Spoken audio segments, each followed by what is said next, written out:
This style aims to find an expedient, mutually acceptable solution that partial satisfy both parties in the conflict while maintaining some assertiveness and cooperativeness. Jadi gaya ini bertujuan untuk menemukan solusi yang cepat dan diterima secara bersama-sama.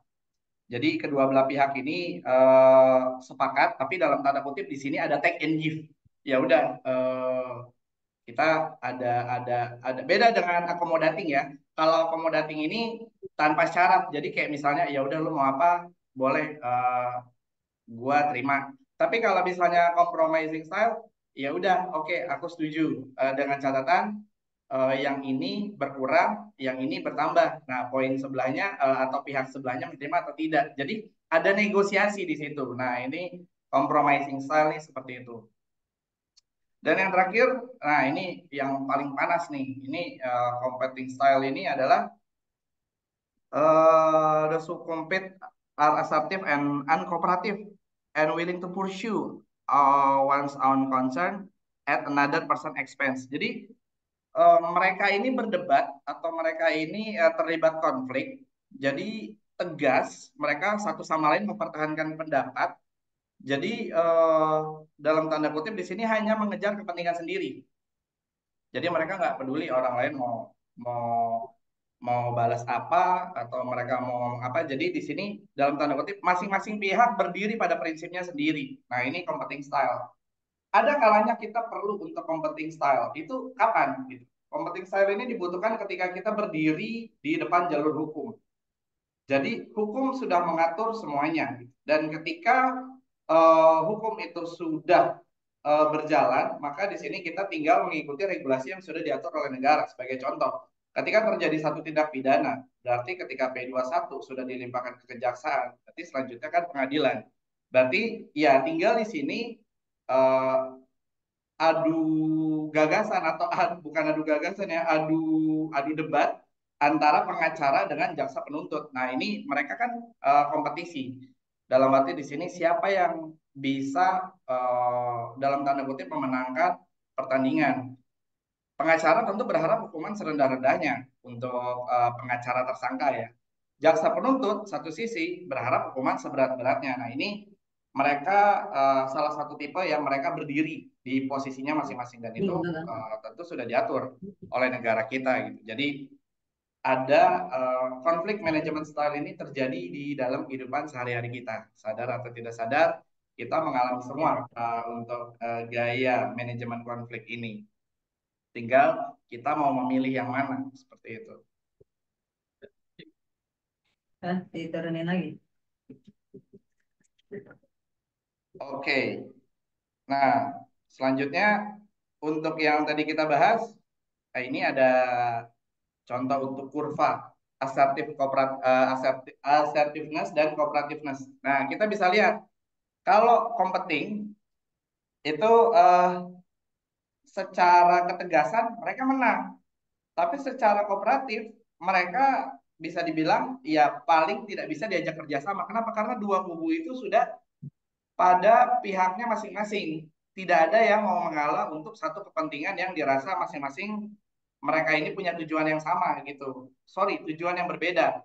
Tujuan yang sama, samanya dalam arti di sini memenangkan perkara masing-masing gitu. Nah, itu competing. Nah, di satu sisi tadi sudah sempat kita bahas, accommodating ini menjadi collaborating ini menjadi satu hal yang paling baik karena di satu sisi kurvanya ke sebelah kanan dari sisi kooperatif dia paling kooperatif karena mengajak semua pihak, dari sisi asertif dia juga tegas gitu loh.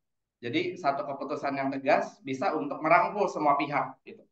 Nah, jadi competing di sini bertolak belakang ya, berbanding terbalik dengan collaborating. Nah, sisanya itu ada di posisinya masing-masing. Kalau ada di tengah, ya kita bisa bilang ya titik tengah dari semua itu ya compromising, compromising. Seperti itu. Oke.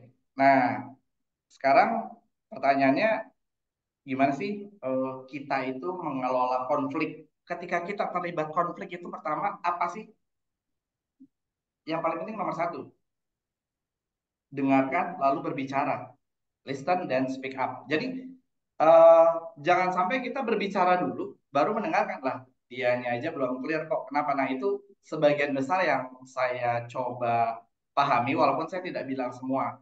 Sebagian besar yang saya pernah temui, kebanyakan lebih sering kita ini berbicara ketimbang kita mendengar. Padahal poin penting dari sebuah negosiasi atau ketika kita terlibat dalam satu konflik, yang paling penting adalah kita mendengar dulu. Sekalipun kita berhadapan dengan pihak yang dalam tanda kutip competing style tadi ya, tapi ya nggak apa-apa. Kita yang pertama dengerin dulu, dengerin apa yang dimau oleh pihak lawan, baru kita bicara gitu. Nah, kemudian kita yang kedua kita coba gather the group. Jadi di sini kita coba kumpulin kelompok.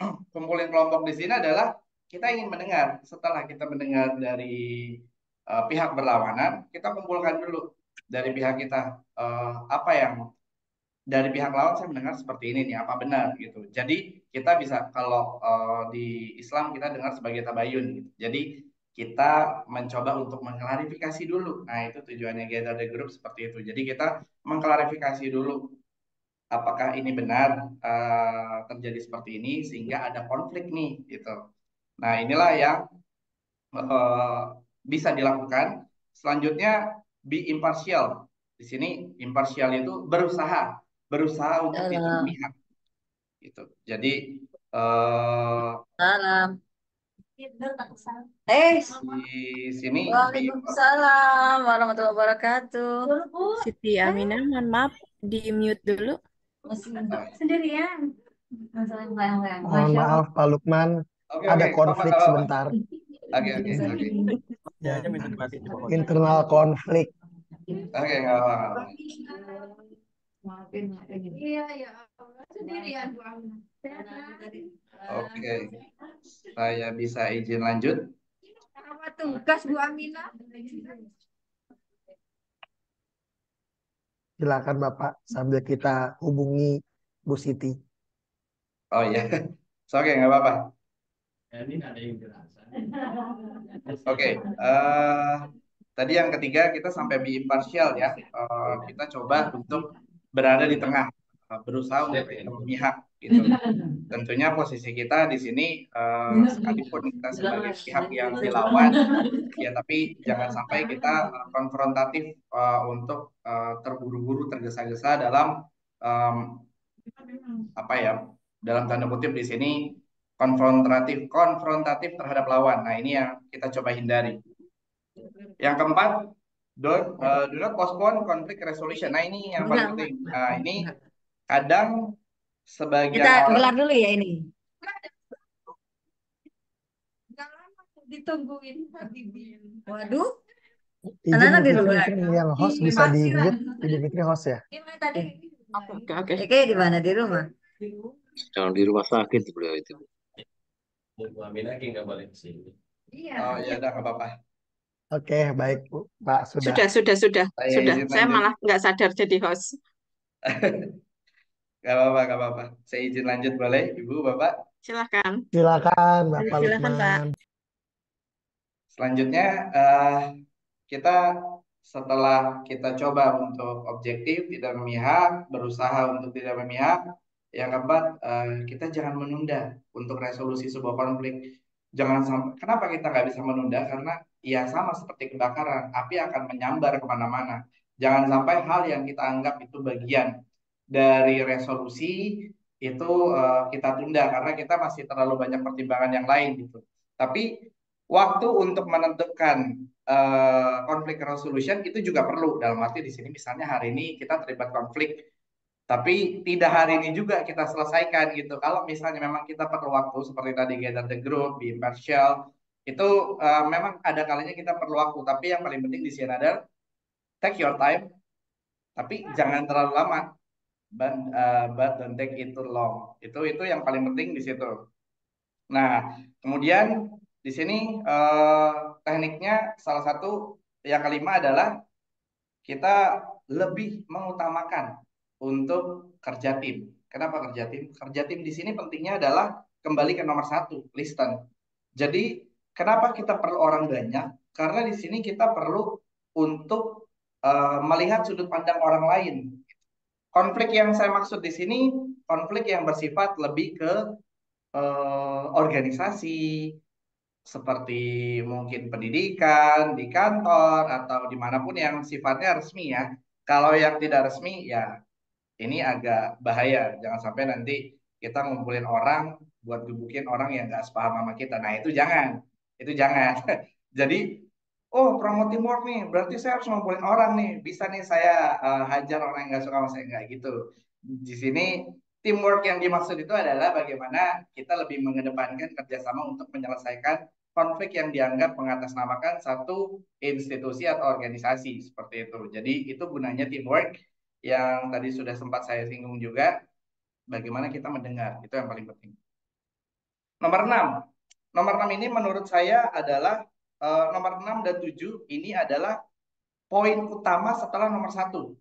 Ini nomor 6 dan 7 ya. Kenapa ada di nomor 6 sama 7? Ya, sebenarnya lebih kepada save the best for the last ya. Jadi yang paling penting saya taruh di belakang. Jadi setelah kita mendengar, itu yang paling penting ketika kita terlibat konflik, kita jangan mikirin menang atau kalah dulu. Karena sebagian orang, apalagi ketika kita terlibat dalam competing style, nggak bisa, saya harus menang gitu. Ada kalanya kita perlu untuk mempertahankan pendapat, saya garis bawahi, penting. Kita punya prinsip penting. Tapi tidak ada salahnya, dalam tanda kutip, kita compromise. Karena tadi kan di salah satu style itu kan ada compromise. Ya. Jadi tidak ada salahnya kita take and give dengan lawan kita, sehingga yang paling penting di sini adalah conflict resolution. Jadi lupakan dulu menang atau kalah. Kita di sini konflik itu bukan kompetisi untuk nentuin juara 1, 2, dan 3. Nggak ada pialanya untuk konflik gitu. Tidak ada hadiah untuk mereka yang oh ini apa orang bikin masalah nomor 1 misalnya gitu nih juaranya, nggak gitu. Jadi lupakan tentang menang dan kalah, Bapak Ibu. Jadi setelah kita mendengar, kita coba pahami dan petakan masalahnya, kita jangan pikirin menang dan kalah dulu. Kalian pikirin dulu, kita pikirkan dulu bagaimana kita menuju ke conflict resolution. Nah, gimana caranya kita dapat conflict resolution? Ya, kita bisa lihat ke nomor 7. Nah, ini yang lumayan sulit ya buat kita semua. Memang termasuk saya sendiri juga tentu masih dalam tahap belajar ya di sini. Ini bukan hal yang mudah untuk kita semua. Karena nomor 7 itu adalah do not look for the person to blame. Look for the root cause. Jadi kita jangan lihat orang jadi karena dia salah kita langsung blame habis-habisan. Tapi kita nggak ngeliat akar masalahnya. Nah ini ketergesa-gesaan kadang hanya menyebabkan diri kita terjebak pada egosentris kita yang menang seperti itu. Mungkin dalam pendirian Anda menang, tapi dalam Anda mengelola konflik Anda kalah. Seperti itu. Jadi ketika Anda di sini tidak berusaha untuk mendengar, tapi Anda di sini hanya melihat person to blame, kita tidak melihat root cause-nya, nah itu bisa dipastikan kita kalah. Seperti itu. Oke, itu teknik untuk bagaimana kita melakukan manajemen konflik. Nah, selanjutnya bagaimana kita untuk mengatasi dari apa namanya negatif konflik ini. Yang pertama, don't be afraid of the conflict ya. Benar, kita jangan takut sama konflik itu sendiri. Cepat atau lambat, konflik itu akan terjadi dalam hidup kita. Dimanapun, kapanpun, kita tidak bisa menunda konflik itu akan hadir dalam hidup kita. Kemudian yang kedua, nah ini apa yang ada tadi di nomor 6 ya, persis. Tolong ditinggalin dulu untuk konsep menang dan kalah. Jadi ketika kita menghadapi satu konflik, abandon dan konsep of winning and losing when faced with conflict. Jadi kita hindari dulu kalah dan menang. Kita lihat dulu sebenarnya apa sih yang jadi titik tengahnya di sini. Oke, yang ketiga, coba hindari bahasa yang sifatnya konfrontatif. Jadi nada tinggi, maaf misalnya bahasa kasar. Nah ini hal-hal yang perlu kita hindari. Karena balik lagi, tadi kita sempat mempelajari di awal bahwa salah satu source of conflict adalah poor communication. Jangan sampai kita berusaha untuk meredam, tapi karena kita terlibat dalam perasaan ketika menyelesaikan konflik itu, akhirnya tone kita itu tinggi, dianggap oleh lawan bicara kita itu mereka menantang. Ya, akhirnya di sini mungkin lebih tepatnya resolusi itu belum tercapai karena dua belah pihak ini masih competing style gitu. Kemudian eh, yang keempat mungkin salah satu strategi yang bisa kita lakukan adalah kita coba melibatkan pihak tengah. Kita bisa bilang mediator ya. Through the situation with a neutral party to gain perspective and clarify from that person. Jadi kita cari orang yang bisa kira-kira diajak untuk bertukar pikiran dan kita yakin dia bisa jadi mediasi atau mediator yang cocok untuk konflik ini gitu. Dan yang terakhir ya bagaimana untuk mengatasi timbulnya dari negatif konflik ini atau konflik yang berkonotasi negatif, ya kita temuin sesuatu hal yang bisa melupakan kita, bukan menghindari ya, tapi dalam tanda kutip di sini mengalihkan lah, mengalihkan kita dari konflik itu sendiri. Jadi misalnya mungkin kita lagi kesel, mungkin kita lagi marah. Islam mengajarkan wudhu, atau mungkin Nasrani mungkin bisa lebih bertemu dengan pemuka agama, pastor, pendeta, dan agama-agama lain yang mungkin mereka lebih nyaman untuk mengedepankan prinsip spiritual. Ada juga orang yang ketika dia lagi marah, misalnya dia butuh makan es krim. Ada. Dan ketika dia marah, dia perlu makan coklat. Ada juga, nggak apa-apa. Itu hal yang positif. Karena memang di sini coklat dan es krim pun secara penelitian ilmiah yang sudah dibuktikan itu bisa menghasilkan satu hormon positif. Jadi di sini kenapa sebagian orang setelah makan es krim atau coklat itu terlihat lebih happy? Ya, memang ada hormon yang diproduksi, hormon bahagia, setidaknya itu bisa meminimalisir kita dari konflik yang ada. Seperti itu. Oke, nah ini uh, fun fact ya, hanya hanya fun fact di bahasan kita saat ini di konflik. Ini teman-teman mungkin udah ada yang tahu atau mungkin ada yang belum tahu, tapi saya coba jelaskan di sini.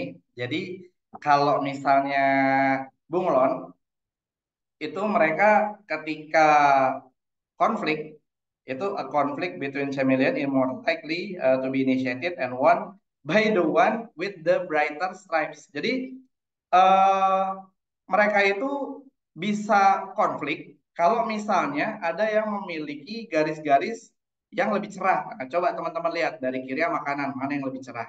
Nah, itu yang nggak cerah, itu yang bete sama yang lebih cerah gitu. Tapi mereka tidak terlibat kontak fisik gitu. There are rarely physical conflict as the bright atau quicker color display is usually enough to win the duel. Jadi mereka dalam tanda kutip di sini mana yang lebih cerah atau mana yang lebih bersinar di sini biasanya lebih cepat untuk memenangkan kompetisi atau pertarungan tersebut. Jadi yang kalah, yang nggak bersinar, yang nggak terlalu banyak garis-garis, bahasa kasarnya sadar diri lah. Gitu. Nah ini mungkin kalau di tempat yang sebelumnya ini lebih kepada gaya akomodatif ya. Jadi dia menerima ya udah dia lebih cerah, dia lebih banyak garis-garisnya, ya udah saya yang kalah. Jadi banyak cara untuk menunjukkan bagaimana berkonflik yang baik dan banyak cara juga yang tidak kita harapkan bagaimana konflik itu tidak berakhir dengan baik. Oke, ini untuk penutup materi konflik ya, karena setelah ini kita lanjut ke negosiasi.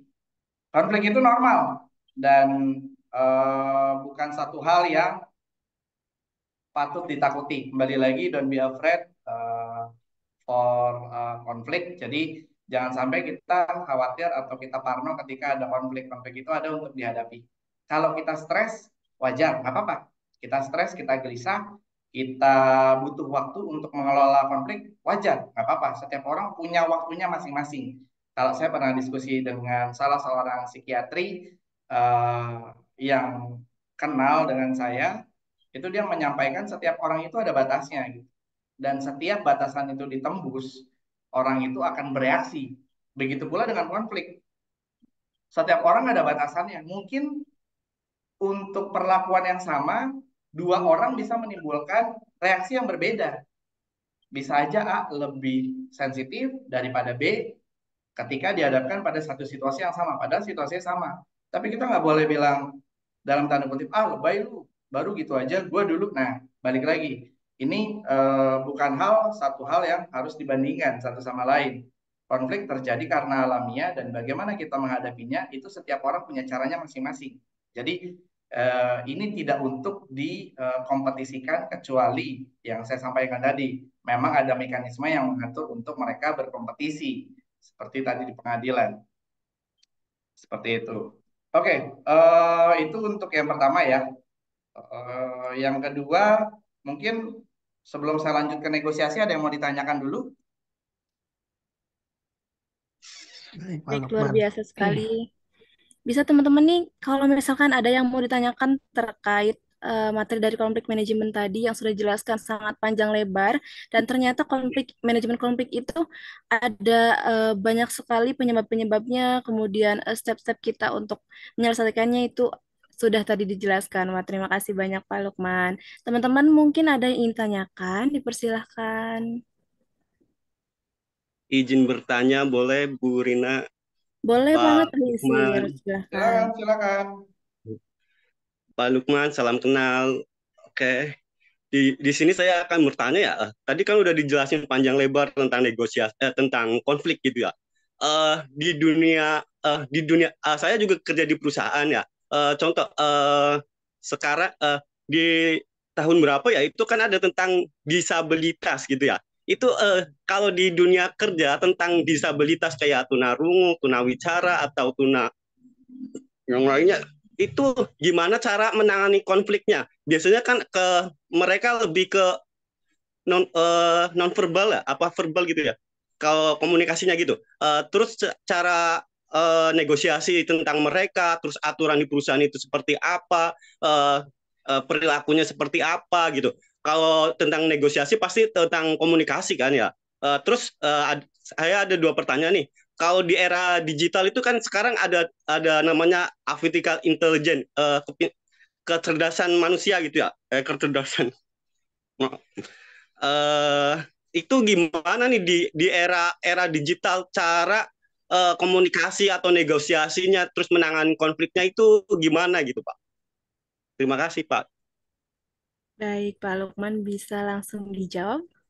Oke, terima kasih Mas. Mas, tadi yang nomor dua, bagaimana cara kita menghadapi komunikasi atau dalam menghadapi konflik di dunia yang sudah serba digital ini. Tadi yang pertama boleh diulang Mas? Itu yang kedua ya. Yang pertama boleh diulang, maaf Mas. Ya, cara menangani konflik di orang di kayak di disabilitas gitu Pak Oke, di oke. dunia kerja gitu. Itu gimana cara negosiasinya, komunikasinya, konfliknya itu gimana Pak? Oke, terima kasih. Jadi gini, disabilitas. Disabilitas di sini kita tahu bahwa negara kita itu inklusif ya, tidak eksklusif. Dalam arti kita mengakomodir seluruh orang tanpa memandang ras, suku, dan kondisi apapun mereka. Jadi saya coba jawab konkretnya. Jadi bagaimana cara kita menangani saudara-saudara kita, teman-teman yang disabilitas? Di sini yang pertama adalah, Mas tadi kan bilang saya berada di kantor gitu. Nah, kantor juga mengatur hal yang sama, tidak hanya kantor, sekolah juga sama, mereka mengatur hal yang sama. Jadi baik di lingkungan organisasi manapun, saya pikir mereka sudah mulai terbuka untuk dalam tanda kutip di sini mengakomodir. Kita membuka ruang untuk mereka-mereka saudara-saudara kita yang memiliki kondisi luar biasa, sehingga di sini perusahaan wajib memiliki pengetahuan tentang norma-norma untuk berkomunikasi dengan disabilitas tersebut. Jadi ketika contoh ya, saya ambil contoh ketika saya sekolah. Saya pernah satu sekolah dengan teman-teman yang tunanetra. Dan mereka setiap hari itu waktu itu tahun 2004, 2005 mereka hanya ke sekolah membawa, kita taunya Walkman ya. Walkman itu di ujung ada tombol merah itu untuk record. Itu setiap hari mereka merekam apa yang menjadi materi guru. Apa yang bisa kita lakukan? Yang bisa kita lakukan adalah kita coba ketika guru yang suaranya pelan, kita coba untuk agar recorder itu lebih didekatkan. Nah, ini biasanya dilakukan oleh teman sebangkunya gitu. Jadi siapapun yang jadi teman sebangkunya dia sudah punya self awareness tersendiri. Jadi yang paling penting di sini untuk bagaimana kita berkomunikasi ke mereka dalam tanda kutip supaya di sini tidak terjadi misinformasi, miskomunikasi. Yang pertama adalah pahami mereka. Satu. Terus yang kedua, pahami rules-rules untuk berkomunikasi dengan teman-teman kita yang istimewa ini. Jadi jangan sampai ada ucapan atau tindakan kita yang mungkin menurut kita itu baik, tapi melukai hati mereka. Jadi yang tadi contoh yang tunanetra, kemudian yang kedua, misal hal-hal yang kecil, misalnya mereka perlu catatan, mereka akan mengeluarkan buku dari tasnya dan itu biasanya bukunya itu braille. Nah, itu biasanya untuk membantu mengeluarkan buku itu, ya itu kita yang bantu. Jadi saya pikir Mas Yasir di sini tidak terlalu muluk-muluk bagaimana kita menghadapi mereka. Yang pertama adalah pahami dulu, ajak komunikasi dulu. Dengan kita mengajak komunikasi, kita akan tahu kebutuhannya apa, gitu. Misalnya mereka tunawicara, tunarungu seperti itu. Nah, itu kita juga harus tahu bagaimana kita berkomunikasi dalam bahasa isyarat gitu. Jangan sampai kita tidak tahu bahasa isyarat, kita berkomunikasi dalam bahasa isyarat itu eh, yang ada nanti bisa terjadi miskom atau bahkan mungkin bisa menjadi konflik gitu. Sebagai contoh saya pernah naik Gojek kendaraan online itu maaf drivernya itu adalah tunarungu. Di belakang sini dia ada tertulis tepuk saya untuk belok kanan, tepuk pundak sebelah kanan, dan tepuk pundak kiri saya untuk belok kiri. Jadi kita tidak perlu berbicara panjang lebar tujuan kita di mana. Setiap ada perempatan atau pertigaan, self awareness kita bekerja. Kita tepuk kanan, belok kanan, tepuk kiri, belok kiri. Disitulah apa yang disebut dengan pemahaman secara humanism, dasar-dasar. Kita tidak perlu jauh bicara kita harus paham bahasa isyarat, kita harus paham braille, itu bisa dilakukan bertahap. Tapi yang paling pertama adalah kita pahami dulu kebutuhan mereka dan komunikasi mereka butuhnya di mana. Itu untuk menjawab yang pertama ya Mas ya. Untuk yang kedua, bagaimana cara kita berkomunikasi di era digital saat ini? Nah, sementara kita tahu tadi Mas Yasir sudah menyebutkan ada artificial intelligence. Ya betul. Sekarang sudah banyak sekali yang sudah menggunakan AI. Mungkin teman-teman di sini sudah banyak yang menggunakan ChatGPT ya. Jadi sederhananya itu minimbah Google ya. Dulu kita ada Google, sekarang mungkin ada ChatGPT dan itu mungkin hanya bagian kecil dari AI yang akan timbul nanti ke depan, artificial intelligence yang selanjutnya yang mungkin jauh lebih canggih di luar batas normal kita untuk berpikir sampai ke sana. Yang paling penting adalah di sini teknologi digunakan untuk kebutuhan kita. Di sini teknologi digunakan untuk objektivitas kebutuhan kita sehari-hari, tapi tidak untuk kepentingan kita pribadi. Jadi gini, kita punya sosial media, kita punya Instagram, kita punya Facebook, kita punya LinkedIn, kita punya X, dulu Twitter namanya. Nah, kenapa saya bilang gunakan itu sesuai kebutuhan? Apa sih yang Anda butuhkan di sosial media? Ya sudah, kalian post aja di situ. Kalian coba cari di situ, literasilah di situ. Banyak hal positif yang tentu kalian bisa dapatkan sejauh kalian bisa memanfaatkan literasi itu dengan baik. Tapi kenapa saya bilang di sini sesuai kebutuhan tapi tidak sesuai kepentingan? Karena eh, kita tahu negara kita adalah negara hukum. Yang kedua, negara kita memiliki yang namanya Undang-Undang ITE. Jadi di sini perlu dipahami itu bagian dari bagaimana kita mengelola atau menjaga diri kita untuk di dunia digital ini kita dalam tanda kutip bisa memanfaatkannya sesuai kebutuhan, sesuai apa yang kita butuhkan untuk pekerjaan kita, atau mungkin kita perlu satu knowledge gitu. Karena dampak dari digitalisasi yang beragam, di sini saya melihat orang akan semakin mudah untuk berbicara, tapi orang akan semakin lupa untuk berpikir. Bahwa lebih mudah mengetik daripada berpikir. Mohon maaf, karena beberapa kali kita tahu di IT itu terjadi komen-komen yang mungkin tidak menyenangkan, itu langsung diambil dan kemudian berujung pada jalur hukum. Hal-hal tersebut yang wajib kita mitigasi, ya ini juga untuk saya pribadi ya, karena memang ketika ada satu peristiwa yang menggemparkan, itu tentu kita sebagai, kita bahasanya sebutnya netizen ya, itu akan sangat mudah berkomentar, tapi kita lupa dampaknya itu apa ke depan. Jadi untuk apa menjawab pertanyaan ini, yang paling penting bagaimana kita menghadapi diri kita di era yang serba digital ini, manfaatkan pisau digital itu dengan baik. Digitalisasi ini adalah pisau mata dua. Di satu sisi itu akan sangat membantu kita untuk survive. Di satu sisi itu bisa membunuh kita kapan. Mungkin itu sudah cukup menjawab, Mas. Cukup, Pak. Bagaimana Pak Yasir? Oke, terima kasih Pak Yasir pertanyaannya. Saya coba lanjut untuk yang kedua ya. Kita coba bicara tentang negosiasi. Bapak Setelah izin Pak, saya. izin bertanya boleh nggak, Pak? Oh, boleh. Silakan. Boleh. Yang mana dulu? Bapak dulu, sok aja nggak, Pak? Saya dulu atau Mbak? Boleh Lukman, dipersilakan. izin di Mana stop yang share screen dulu kali Pak Lukman ya, biar share enak screen dulu, Pak, jawabnya. biar wajah tampan Bapak lebih terlihat. Nah, Oh iya. kasih. Silakan. Oke, baik Pak. Terima kasih banyak. Selamat malam semuanya. Selamat malam Pak Lukman, Bu Fitri, dan teman-teman. Izin bertanya Pak, tadi kan yang sudah Bapak jabarkan. Sebenarnya pertanyaan saya singkat aja Pak.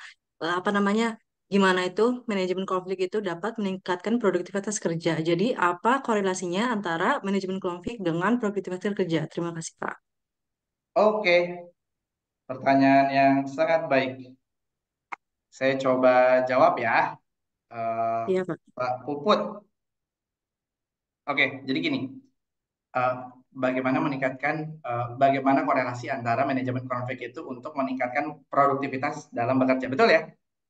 Betul ya, seperti itu ya. Jadi gini, konflik tadi terbagi atas dua, konflik consist of two things, negatif and positif, tentu. Nah, di sini eh, kenapa saya bisa bilang itu bisa meningkatkan produktivitas dalam bekerja? Karena gini, dalam satu pekerjaan,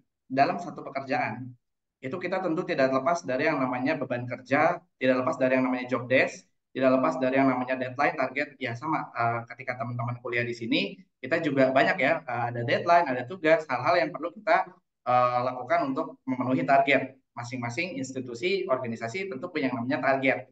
Kalau kalian akan diuji dengan yang namanya ujian. Kalau orang yang kerja, teman-teman juga di sini sebagian besar mungkin sudah bekerja juga, itu akan diuji dengan yang namanya KPI. Nah, KPI di sini merupakan salah satu tolak ukur untuk kita meningkatkan produktivitas dalam bekerja.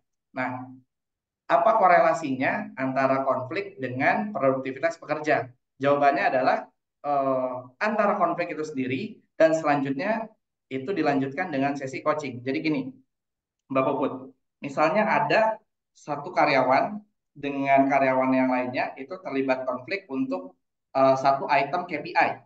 Satu item KPI dalam arti di sini ya mereka saya aja yang penuhin. Misalnya KPI tentang HR, di sini tentang payroll itu tidak boleh ada yang salah, misalnya seperti itu ya. Di sini ada dua orang yang memperebutkan KPI tersebut. Saya maunya KPI saya ini, payroll ini, karena kan saya ngerjain payroll. Oh nggak bisa, kamu kan sekarang udah pindah, itu saya yang ngerjain payroll. Nah, disinilah eh, pentingnya seorang leader. Makanya yang tadi saya sampaikan, jangan sampai dia termasuk avoid ya, atau dalam hal di sini menghindar gitu. Di sini leader harus coba merangkul untuk tanya, dan berbicara, kebutuhan kamu apa sih? Target kamu apa sih? Pak, sebenarnya saya itu kemarin ngerjain payroll itu masih kurang maksimal. Nah, makanya saya walaupun udah nggak pegang payroll lagi, saya pengen KPI itu masuk saya. Sementara di satu sisi orang baru bilang, nggak bisa Pak, payroll itu kan sekarang udah jadi tanggung jawab saya. Saya harus kerjain payroll sekarang. Poinnya sekarang di sini adalah, ya bagus sih sebenarnya ada dua orang mengerjain payroll. Ya bisa dibilang kerjaan kita jadi semakin berkurang gara-gara ada dua orang mengerjain poin yang sama. Tapi, nah itu cuma jokes saja. Cuman yang jadi titik penting di sini adalah kita harus sadar bahwa tim kita berusaha bekerja keras untuk kita. Satu, itu, itu. Nah, yang bisa kita titik temukan di antara mereka adalah kalian bagus. Di sini kalian sama-sama punya self awareness yang tinggi untuk sama-sama menyelesaikan payroll. Tapi di sini kita coba lihat dulu, kita sebagai leader, kita harus lihat dulu proporsinya seberapa penting sih A dan B ini mengerjakan payroll. Apakah dari sisi experience? Kalau kita bilang experience, berarti yang lama mendingan dia KPI payroll dikasih ke dia aja semuanya. Tapi kan di sini ada proses belajar. Kalau KPI yang lama ngerjain payroll terus, yang baru ini kan ngerjain payroll. Nah, disitulah perlu ada titik temu untuk kita sebagai leader menyampaikan, ya udah sekarang gini aja. Gimana kalau misalnya ketika payroll itu yang lama ngerjain yang baru, toh ketika Anda mengajarkan yang baru secara nggak langsung Anda merefresh lagi. Dengan Anda merefresh itu kan secara nggak langsung Anda belajar lagi tentang payroll. Jadi belajar payroll nggak harus dengan mengerjakan payroll, tapi bisa juga dengan mengajarkan payroll. Nah di sini mereka berpikir, oh iya benar juga sih. Jadi tapi saya juga perlu Pak untuk KPI ini. Boleh, tapi KPI Anda minimal karena Anda sekarang udah di posisi yang baru.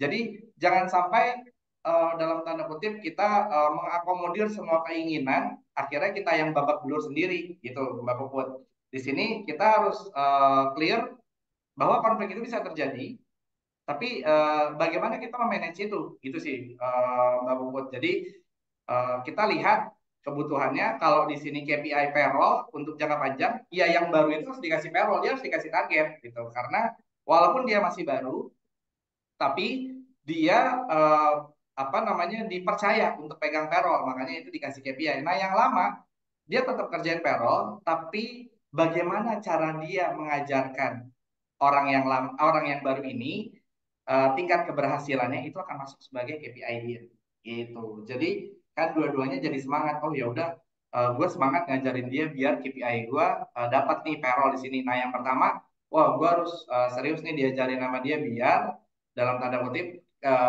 payroll KPI payroll ini terpenuhi untuk tepat bayar dan tepat sasaran. Seperti itu Mbak Puput. Oh, baik Pak, jadi malah kalau misalnya ada konflik dari kedua itu tuh malah jadinya keduanya saling malah ingin menunjukkan, ingin show up ya Iya, Pak. iya. Seperti itu. Jadi kadang kompetisi itu dibutuhkan ya, tapi tidak dalam konotasi yang negatif gitu. Jadi konflik dengan tim member, ya kalau ditanya sepanjang karir saya, ya pernah juga Mbak gitu. Dan Bapak Ibu sekalian, saya bukan yang nggak pernah berkonflik dengan tim saya, pernah. Tapi apa yang saya garis bawahi dari konflik tersebut? Oh, rupanya memang harus terjadi hal seperti ini supaya saya tahu ke depan apa yang menjadi evaluasi untuk diri saya sebagai leader dan apa yang menjadi evaluasi untuk tim saya seperti itu. Jadi saya tertarik untuk mendengar dulu mereka itu maunya seperti apa gitu. Jadi sebelum kita memberikan perintah atau sebelum kita memberikan satu target, kita lihat dulu batasannya dia mampu atau enggak gitu. Gitu sih, Mbak Bobot. Baik Pak, terima kasih banyak Pak atas jawabannya Pak. Oke, sama-sama. Ada Baik, pertanyaan lagi, sudah silakan. dijelaskan dengan jelas nih. Silahkan untuk Ibu Indah yang sudah raise hand nih, boleh silahkan satu lagi pertanyaannya. Silahkan. Alhamdulillah. Selamat malam Pak Lukman. Ya, selamat malam, Mbak Indah. Ya, Pak. Sebenarnya simpel tapi susah diaplikasikan karena di lingkungan pemerintahan ya Pak. Oke, Eh, Ketika ada konflik antara atasan dan bawahan kan seringkali timbul akibat perbedaan harapan, tujuan, visi misi, gaya kepemimpinan gitu ya Pak. oke. Konflik semacam ini kan bisa merusak produktivitas kerja, mengurangi motivasi kita ya, terus mengganggu kinerja. Pasti kan solusinya tentu disuruh komunikasi. Nah, sedangkan Betul. di lingkungan pemerintahan itu kan birokrasinya kental, hierarkinya sangat ini, salah dikit kepleset bisa dibuang di muara Ya, ya, gembong ya. gitu ya. misalnya. Nah, itu what should we do? Apa yang harus kita lakukan nih, Pak? Pak Yasir ngetawain ya. Maksudnya kan kalau di swasta kan enak ya, kita lebih ke transparansi, komunikasi terbuka, ada briefing, ada ini itulah. Kalau di pemerintahan kan siap salah siap laksanakan kayak gitu. Nah, itu Ya, metode ya, ya. yang ya Bapak tadi kan bercerita mengenai konflik resolution ya. Ya, ya. Fokus bukan ke siapa yang salahnya tapi ke akar permasalahan gitu ya kurang lebih ya Pak. Ya, Mencari nah itu gimana ya Pak cara penerapannya di dunia nyata di oke. kepemimpinan di pemerintahan. Oke. Makasih Pak. Ya, terima kasih Mbak Indah. Sebenarnya ini bisa dijawab di slide selanjutnya ya, tapi saya coba buka dulu di sini ya. Ya, kalau bahasa filmnya tuh teasernya dulu deh, trailernya dulu. Kita Ya buka Pak, dulu. prolognya. Jadi gini, Mbak Indah keren pertanyaannya. Jadi gimana sih kita coba aplikasi itu di dunia nyata? Ya memang salah satu cara paling pentingnya adalah komunikasi. Iya, betul, betul banget. Tapi memang kan itu sulit untuk dilakukan, betul ya? Nah, dua hal yang bisa aku berikan sharing untuk malam ini, bagaimana coba untuk memitigasi hal tersebut. Yang pertama, kalau dari saya berpendapat, karena saya pernah juga di lingkungan BUMN sebelumnya, ya 11-12 mirip seperti itu, tapi saya nggak bilang ini sesuatu yang buruk, sesuatu yang baik. Tidak, saya hanya bilang kita bersikap dimanapun kita ditempatkan seperti itu ya. Jadi gini, Mbak, Mbak Indah, yang pertama adalah ketika kita dilibatkan pada konflik vertikal atau horizontal seperti itu.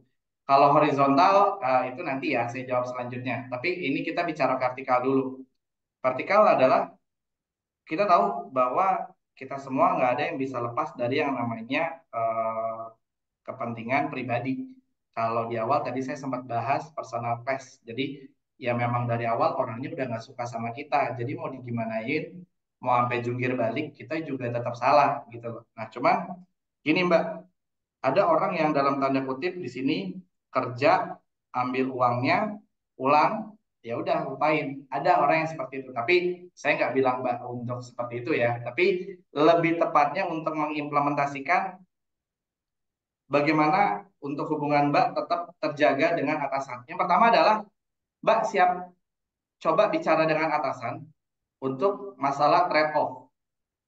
Jadi mungkin kalau di kita KPI ya, mungkin dari awal karena gini, keterbukaan itu bisa menjadi kunci awal untuk konflik resolution. Itu yang pertama, keterbukaan. Jadi yang saya maksud untuk trade off di sini adalah Pak, Bu, izin saya boleh menghadap. Iya, silakan. Pak, Bu, izin setelah sekian periode saya kerja sama dengan Bapak Ibu, saya memiliki beberapa obstacle. Tapi kita jangan bilang itu masalah kepribadian dia. Itu terlalu sensitif. Kalau dari saya pribadi langsung kepada pekerjaan. Nggak apa-apa, bilang aja. Untuk beberapa pekerjaan, saya kenapa banyak yang salah, Bu, Pak. Ini saya sudah coba ikuti sesuai rules seperti itu. Nah, yang kedua, coba eh, lakukan dalam tanda kutip di sini selain membuka diri, yang kedua sampaikan apa yang menjadi evaluasi diri kita. Jadi gini Mbak Indah, ketika ngobrol sama atasan, saya tahu Pak, saya ada evaluasi di tempat A, saya punya kesalahan ini. Jadi kita sebutin dalam tanda kutip pengakuan dosa dulu lah, pengakuan dosa. Terus kemudian kita sanjung si atasan atau si teman eh, pairing kita, tapi bukan bermaksud untuk cari muka. Tapi sanjung di sini adalah kita menghargai dia sudah memberikan kita guidance, tapi dalam hal di sini kita tetap salah. Nah, terus ke depan biar nggak salah itu apa yang Bapak inginkan, apa yang Ibu inginkan, langsung to the point, apa yang Bapak Ibu inginkan dari saya. Jadi keterbukaan tersebut itu bisa lebih memudahkan atasan untuk menyampaikan apa yang menjadi undang-undangnya sama kita. Bisa aja selama ini dia nggak suka sama kita memang karena satu hal, tapi tidak dikomunikasikan dengan baik sehingga dia cari-cari hal yang ya mungkin A, B, C, ya setiap orang balik lagi itunya beda-beda. Cuman Mbak Mbak Indah di sini keterbukaan itu dan dalam tanda kutip di sini saya tidak meminta Mbak untuk akomodir ya, tidak berarti Mbak dalam tanda kutip ya saya yang salah, semua saya yang salah, saya siap salah, tidak semuanya, tidak semuanya. Tapi Mbak juga bilang di lain sisi saya juga ada guidance atau instruksi yang Bapak Ibu berikan, saya bisa berhasil. Saya ingin apa yang ini berhasil, semua bisa berhasil. Kalau ini berhasil, izin Pak, Bu, ini kan yang mendapat nilai baik, tentu juga Bapak Ibu yang berhasil memberikan saya instruksi dengan baik, seperti itu.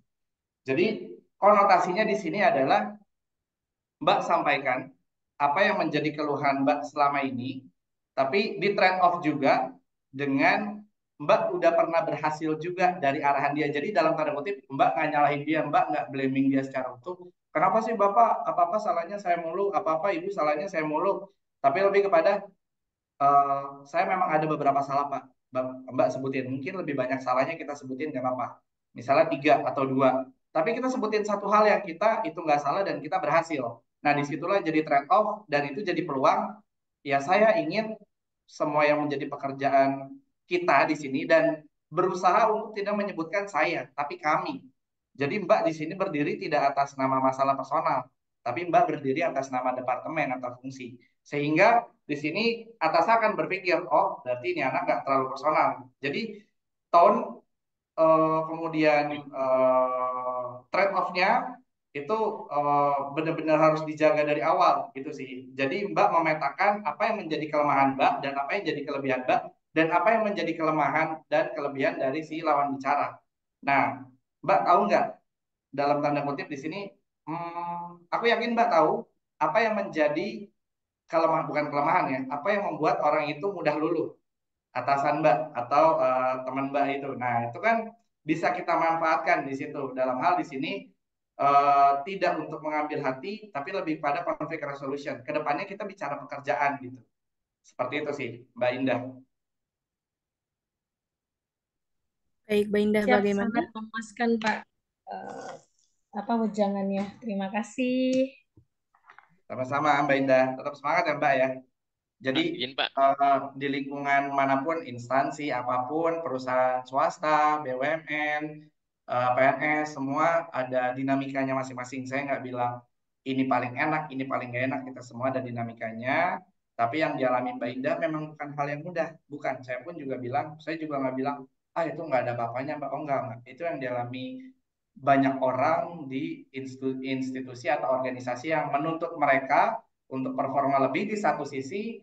Saya mohon maaf mungkin menyampaikan mungkin ada subjektivitas yang terselip. Nah ini yang coba kita hindari seperti itu. Karena balik lagi eh, kita harus ingat ketika kita memperlakukan orang, kita juga punya keluarga, kita juga punya suami, istri, anak, orang tua. Kita coba pikirkan apakah kalian rela kalau misalnya orang tua anak kalian diperlakukan seperti itu. Nah, itu sudut pandang yang bisa dibalik. Jadi kemudian yang kedua, kita bisa memotivasi diri kita sendiri lebih kepada saya sudah sejauh ini. Apa yang sudah saya lakukan itu nggak sia-sia. Mbak Indah keterima bekerja di tempat institusi yang sekarang itu sudah melewati tahap seleksi yang ketat, Mbak. Jadi menurut saya tidak ada yang sia-sia, tidak ada yang tidak berguna. Mbak sudah ada di tengah, ayo maju terus. Tapi poinnya, Mbak lebih kepada menentukan trade off mana yang akan Mbak pilih gitu. Kalau komunikasi, Mbak pasti udah nyoba sekian cara. Cuman di sini kan dalam tanda kutip kita juga harus ada bargaining, tawar menawar. Nah, disinilah yang perlu kita perhatikan. Mungkin dari saya seperti itu, Mbak Ida. Izin Pak. Oke, Udah habis Pak Maman. Udah habis Pak Maman, Siap. nanti aja. Ya, oke, nanti di sesi Siap. selanjutnya bisa ya. Siap Pak. bisa Pak. Ya boleh Pak, lanjut Ya, Pak. Pak padahal Maman masih suka mau berkonflik. bertanya nih Pak, gimana nih? Bolehlah, tambahlah. Nanti Biar di semakin sesi biar semakin selanjutnya ya, Bu. menarik nih. Bu, Oke, Bu baik. Yuyun, sesi terakhir. Bu Yuyun tiap hari Oh, ketemu kan? nanti tanyanya di kantor aja gitu ya. Iya, Oke, baik. Silahkan dilanjutkan. lanjut, Terima lanjut. kasih. Terima kasih. Baik, silakan lanjutkan Pak Lukman. Terima kasih, Bu Rin. Oke, kita coba lanjut ya. Oke, yang kedua kita bicara tentang negosiasi. Oke, Apa sih tindak lanjut dari negosiasi? Nah, tadi itu lanjutan dari yang sebelumnya ya. Tadi kita sudah bicara konflik. Konflik itu adalah bagian dari satu hal atau terjadinya perbedaan sudut pandang atau tujuan dari dua pihak yang berbeda. Different goals between two parties. Jadi dua pihak yang berbeda ini memperebutkan satu tujuan gitu. Nah, bagaimana salah satu caranya? Nah, kembali lagi, konflik adalah peristiwanya, negosiasi adalah metodenya. Di sini kita tahu harus ada satu keputusan. Nah, kembali lagi, ini terjadi di lingkungan organisasi, pendidikan, pekerjaan, hal-hal yang sifatnya formal ya, seperti itu. Nah, karena decision must decided, so kita memilih satu jalur yang dinamakan negosiasi. Oke, oke, kita lanjut. Apa sih itu negosiasi? Ini negosiasi saya ngambil dari Pak Bambang Supriyanto. Beliau itu adalah dosen saya pada saat saya mengambil sertifikasi CHRP di Atmajaya. Itu eh, beliau saya bisa bilang pakarnya hubungan industrial ya, karena saya belajar banyak untuk bagaimana mengelola hubungan industrial itu dengan baik. Nah, ini salah satunya dari beliau. Nah, ini saya coba lanjutkan ya untuk negosiasi di sini. Negosiasi di sini adalah negotiation is a communication process between two or more people in which both sides consider alternative arrive at mutually agreeable solution that benefit both sides. Jadi proses komunikasi di antara kedua pihak atau lebih di mana kedua belah pihak ini mempertimbangkan satu alternatif ya, consider alternatif to arrive. Jadi yang jadi goalsnya adalah yang kita garis bawahi adalah to arrive a mutually agreeable solution that benefit both sides. Jadi keuntungannya itu menguntungkan kedua belah pihak seperti itu. Jadi jangan sampai di sini kita hanya berdiri di satu sisi tapi yang lain dirugikan. Nah, ini harapan tujuan utama negosiasi adalah harapannya kedua belah pihak ini bisa saling terakomodir satu sama lain. Nah, kemudian yang kedua, kenapa sih kita harus negosiasi? Yang pertama adalah eh, kita dengan negosiasi itu adalah kita to produce something better than the result you can obtain without negotiation. Jadi kalau kita bisa menghasilkan sesuatu yang lebih baik, ayo kita negosiasi. Tapi kalau dalam tanda kutip di sini kita tidak bisa menghasilkan sesuatu yang baik satu sama lain, lebih baik kita tunda seperti itu. Karena kita udah tahu arahnya kemana. Untuk hal-hal yang bisa ditunda, kita tunda. Tapi hal yang bisa kita lanjutkan negosiasi dalam tanda kutip kedua belah pihak sepakat untuk saling mendengar dan saling berbicara, kita coba lanjutkan. Itu yang pertama. Nah, tipe dari negosiasi ini ada dua ya. Yang pertama adalah position based nego. Yang kedua adalah interest based nego. Nah, kalau position based nego ini adalah negosiator negosiator ini saling bertentangan satu sama lain. Target adalah kemenangan. Jadi mutlak saya harus menang di sini. Berkutat pada posisi, oh saya nggak terima bagian apapun. Dengan cara menekan, setengah intervensi. Pada umumnya menggunakan trik. Nah, yang terakhir untuk kemenangan sendiri secara maksimal. Nah, ini cocoknya di mana nih? Cocoknya di mana, Bapak Ibu? Nah, saya kasih contoh. Selain di yang kita bicara tadi ya, di pengadilan, ini kalau di perusahaan cocoknya auditor. Nah, cocok juga untuk KPK, institusi kepolisian, institusi kejaksaan, itu cocok.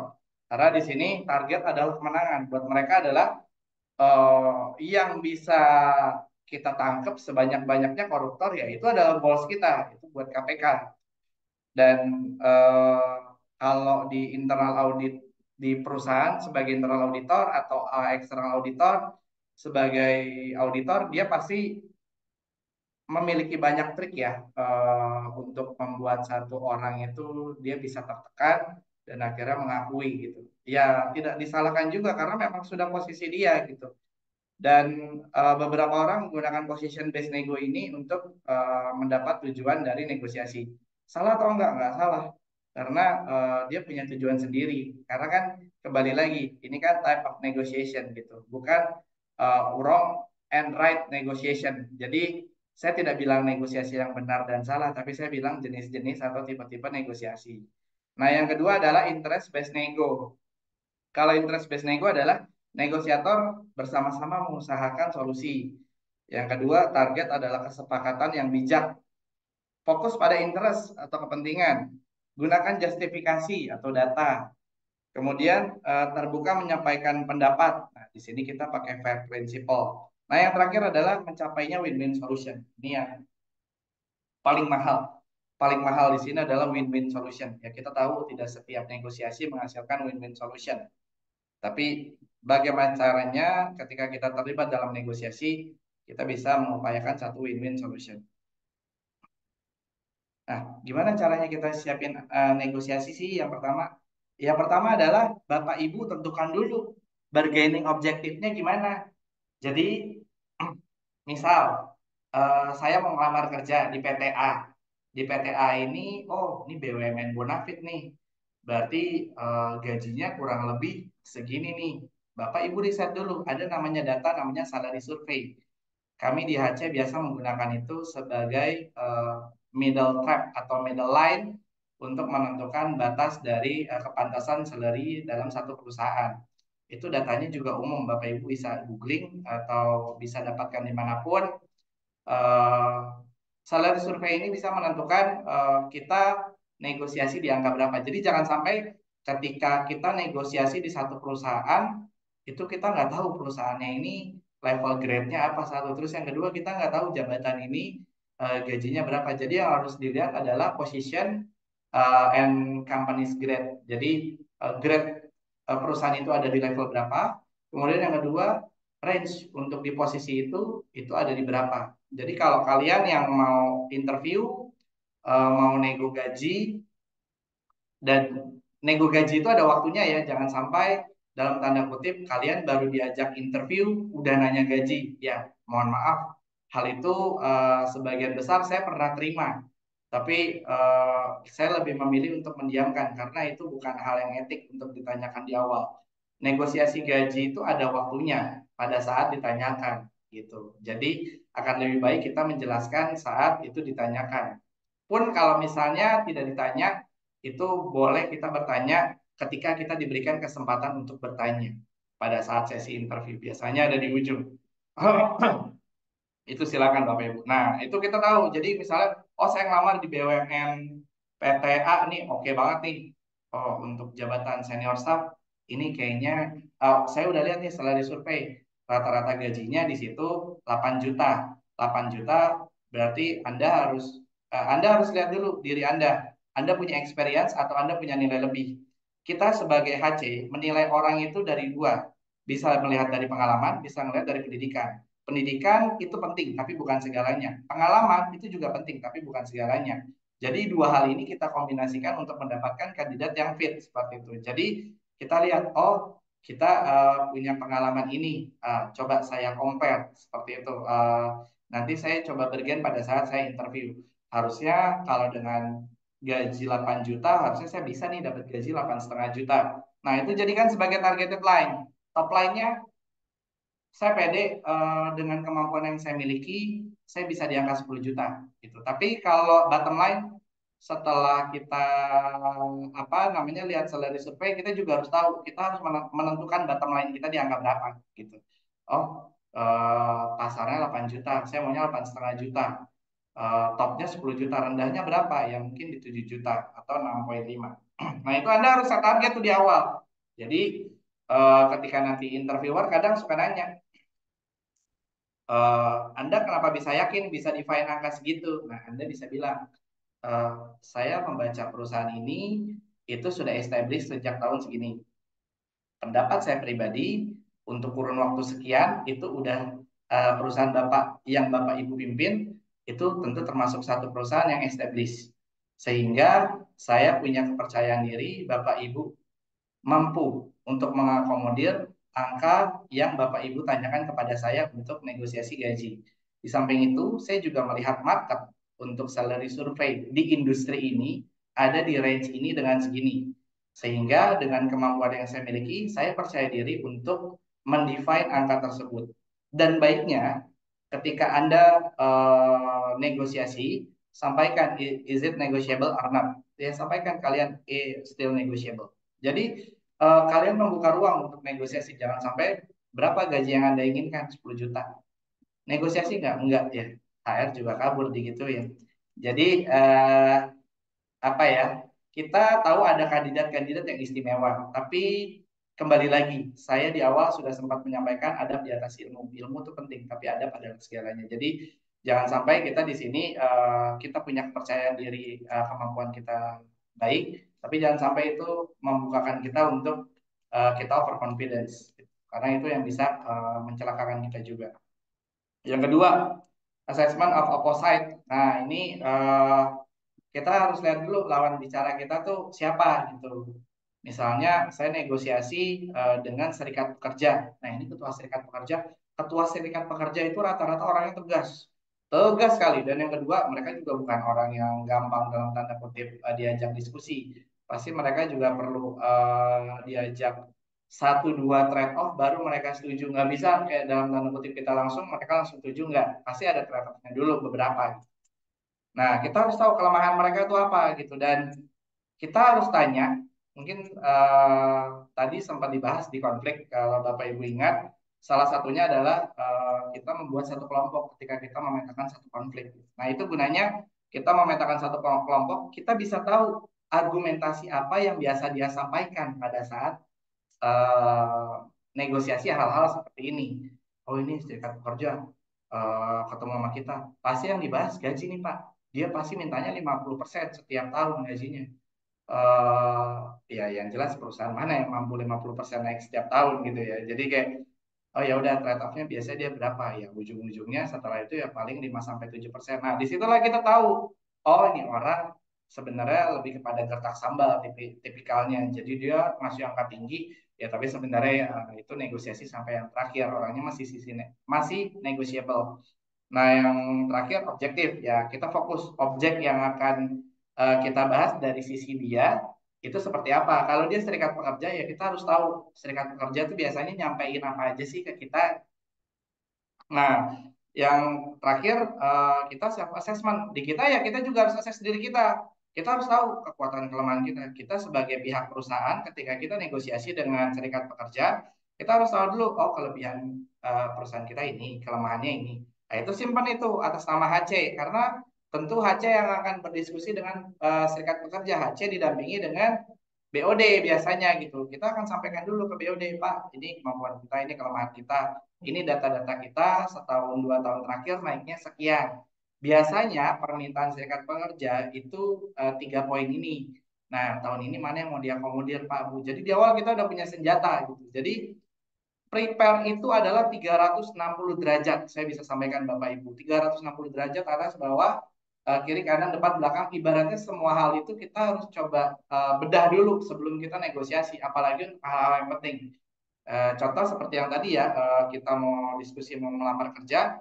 Nah, itu menurut saya ya petakan dulu semuanya gitu. Baru nanti Anda jadi nggak sekedar kita hanya menjawab pertanyaan. Nah, dengan kita mempelajari itu, tentu kita sebagai pihak HC, misalnya kita sebagai interviewer, kita akan dalam tanda kutip atau dalam hati kita pasti akan kagum. Berarti kandidat ini dia udah prepare sebelumnya, apalagi kalau dia udah bahas salary increase, salary survey, dia udah bahas perusahaan kita, industri kita range-nya berapa, itu kan bukan informasi yang dalam tanda kutip sekali klik langsung dapat gitu. Pasti kan dia butuh beberapa pencarian. Nah, itu penting gitu loh. Jadi eh, pendapat kita dalam tanda kutip di sini apa yang kita ketahui tentang lawan kita dalam tanda kutip itu akan membuat lawan kagum dan dalam tanda kutip itu akan menggoyahkan sedikit mental mereka secara tidak langsung bahwa orang ini punya wawasan yang tidak sembarangan. Karena kalau dari awal dalam tanda kutip kita lebih banyak asbun, asal bunyi, tanpa literasi, nah itu orang akan lebih senang diskusi karena dalam tanda kutip ini orang cuma asbun doang. Saya pernah ditegur oleh dosen saya ketika saya lanjut S2, itu beberapa kali saya berbicara tanpa literasi. Ketika ditanya sumbernya mana, ada dari waktu itu saya mengutip siapa gitu, ya sertakan gitu. Kalau Anda mengutip, jangan sampai Anda tidak mengutip, atau kalau pikiran Anda sendiri, sampaikan itu pikiran Anda. Jadi teman-teman yang sudah S2 sharing sedikit, literasi itu dibutuhkan ya. Jadi ketika kita mengutip segala sesuatu, kita based on data atau based on teori. Pernah nggak saya mengutip sesuatu tanpa based on data atau teori? Pernah. Di dunia pekerjaan pernah. Tapi itu jadi evaluasi untuk saya, sehingga ke depan ketika saya pernah ditegur atasan, kayaknya datanya nggak gitu, kayaknya SOP-nya nggak gitu. Saya coba cek lagi, oh iya ternyata saya yang salah gitu. Jadi di sini kehati-hatian untuk berbicara itu penting, karena di sini data pendukung itu adalah senjata kita untuk kita negosiasi. Jadi how to prepare it, balik lagi kata kuncinya adalah 360 derajat. Nah, key element of negotiation. Ini saya ngutip dari Pak Bambang ya, beliau ngutip dari Harvard University Journal. Yang pertama adalah elemen kunci untuk negosiasi itu ada 4. Yang pertama adalah BATNA, Best Alternative to a Negotiation Agreement. Jadi kita punya beberapa alternatif. Jadi kalau misalnya persis seperti yang slide sebelumnya, nah ini kita ada top line, targeted line, bottom line. Nah ini bagian dari penjelasan dari BATNA. Jadi kita punya beberapa alternatif, sehingga ketika opsi pertama kita ditolak, akan ada trade off di situ, akan ada saling bergen satu sama lain, Bapak Ibu. Nah, disitulah terbuka untuk diskusi atau penyampaian pendapat dari masing-masing pihak. Nah, itu BATNA ini yang biasa kita gunakan ya. Kalau dari konflik tadi, itu dia termasuk compromising karena dia melibatkan semua. Yang kedua, reservation price. Nah, ini PR. Reservation price, misalnya kita diutus oleh BOD, udah kenaikan upah nggak lebih dari 2% tahun ini. Itu nggak bisa dinego lagi. Nggak bisa. Ya sudah, kita sampaikan dengan serikat pekerja bahwa di sini ada hal yang memang sudah menjadi kemampuan perusahaan, ya kita sampaikan. Tapi kita tidak menutup telinga untuk menyampaikan masukan mereka seperti apa. Poinnya adalah di sini, ya kita berada dalam satu perusahaan yang sama, kita berada pada tujuan yang sama, sehingga ketika ada satu obstacle yang dihadapi, tolong untuk sementara kita hindari ego antar departemen, gitu. Ego antar fungsi. Kalau di pendidikan, mungkin kita hilangkan dulu ego antar fakultas, ego antar departemen ketika kita membawa universitas yang sama. Nah, ini yang harus dipahami gitu. Nah, reservation price ini apa namanya, lumrah nggak digunakan ya lumrah. Untuk hal-hal yang sifatnya saklek dan nggak bisa dibanding, ya sudah, ini reservation price. Kalau di pengadilan kita tahu ada yang namanya pertama pengadilan negeri, banding, pengadilan tinggi, banding lagi, Mahkamah Agung. Nah, Mahkamah Agung udah nggak bisa banding, itu udah tahapan tertinggi, bisa dibilang reservation price-nya ada di Mahkamah Agung gitu. Kita punya 2 mahkamah, ada Mahkamah Agung dan Mahkamah Konstitusi gitu. Paling pengurang dari mereka itu 2. Kalau misalnya ada remisi atau gerasi dari presiden, nah itu lain hal. Tapi kalau misalnya keputusan dari Mahkamah Agung itu yang mengikat, itu sudah final. Jadi ya banding-banding yang paling final ya Mahkamah Agung gitu. Kalau kita bicara dari sisi hukum ya, misalnya contohnya. Yang ketiga, ZOPA, Zone of Possible Agreement. Nah, Zone of Possible Agreement ini adalah kita tidak bicara opsi, tapi kita bicara range. Kita bicara range, kita bicara zona. Kira-kira berapa ya disetujuinya ini satu sama lain. Contoh lagi misalnya apa namanya, negosiasi kenaikan gaji misalnya gitu. Karena saya dari HC, mungkin banyak diskusi dengan serikat pekerja, nggak jauh-jauh dari situ ya. Misalnya ada satu contoh, saya diberikan instruksi oleh manajemen bahwa untuk kenaikan tahun ini tidak lebih dari 5%.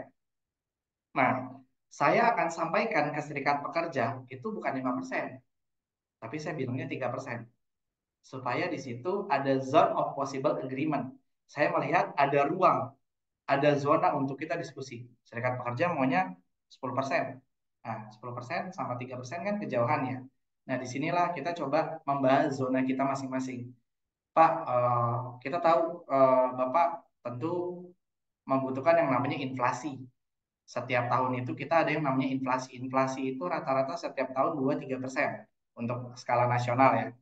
Nah, di sini kita paham serikat pekerja akan menuntut itu. Tapi kita harus perhatikan juga, Pak, saat ini GP atau NP kita dalam kondisi ya kita untung.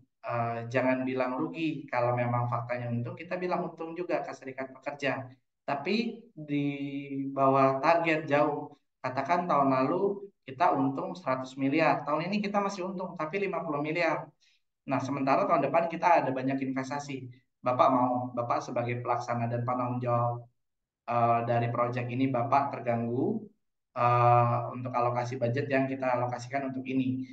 Mungkin manajemen tidak memberikan kita kenaikan yang sesuai, tapi di sini manajemen dalam tanda kutip sangat terbuka untuk opsi yang lain. Contohnya, manajemen mengizinkan kita untuk membuka training-training baru. Yang kedua, manajemen mengizinkan kita untuk work time flexible. Nah, itu hal-hal yang mungkin bisa menjadi zone of possible agreement antara kita dengan pihak yang satunya lagi. Jadi kita dari awal kita tahu kemampuan kita itu di mana. Jadi jangan sampaikan hanya, jadi misalnya kita diminta BOD naik 6% ya, ya kita bilang ke serikat jangan 6%, bilang 3% dulu agar ada diskusi dulu gitu. Kita bilang kenapa 3%, dikit banget gitu. Pak, Bu, 3% itu sesuai angka inflasi loh. Yang kedua, Pak, Bu, 3% itu kita melihat kemampuan perusahaan lagi. Balik lagi, Bapak Ibu sudah tahu, tahun lalu kita untung 100 miliar, sekarang 30 miliar, ada 70% decrease kita untuk net profit. Ini kan tentu cash flow terganggu, Pak. Apalagi kita tahu dari apa namanya pembayaran kita tidak semuanya tepat waktu gitu loh.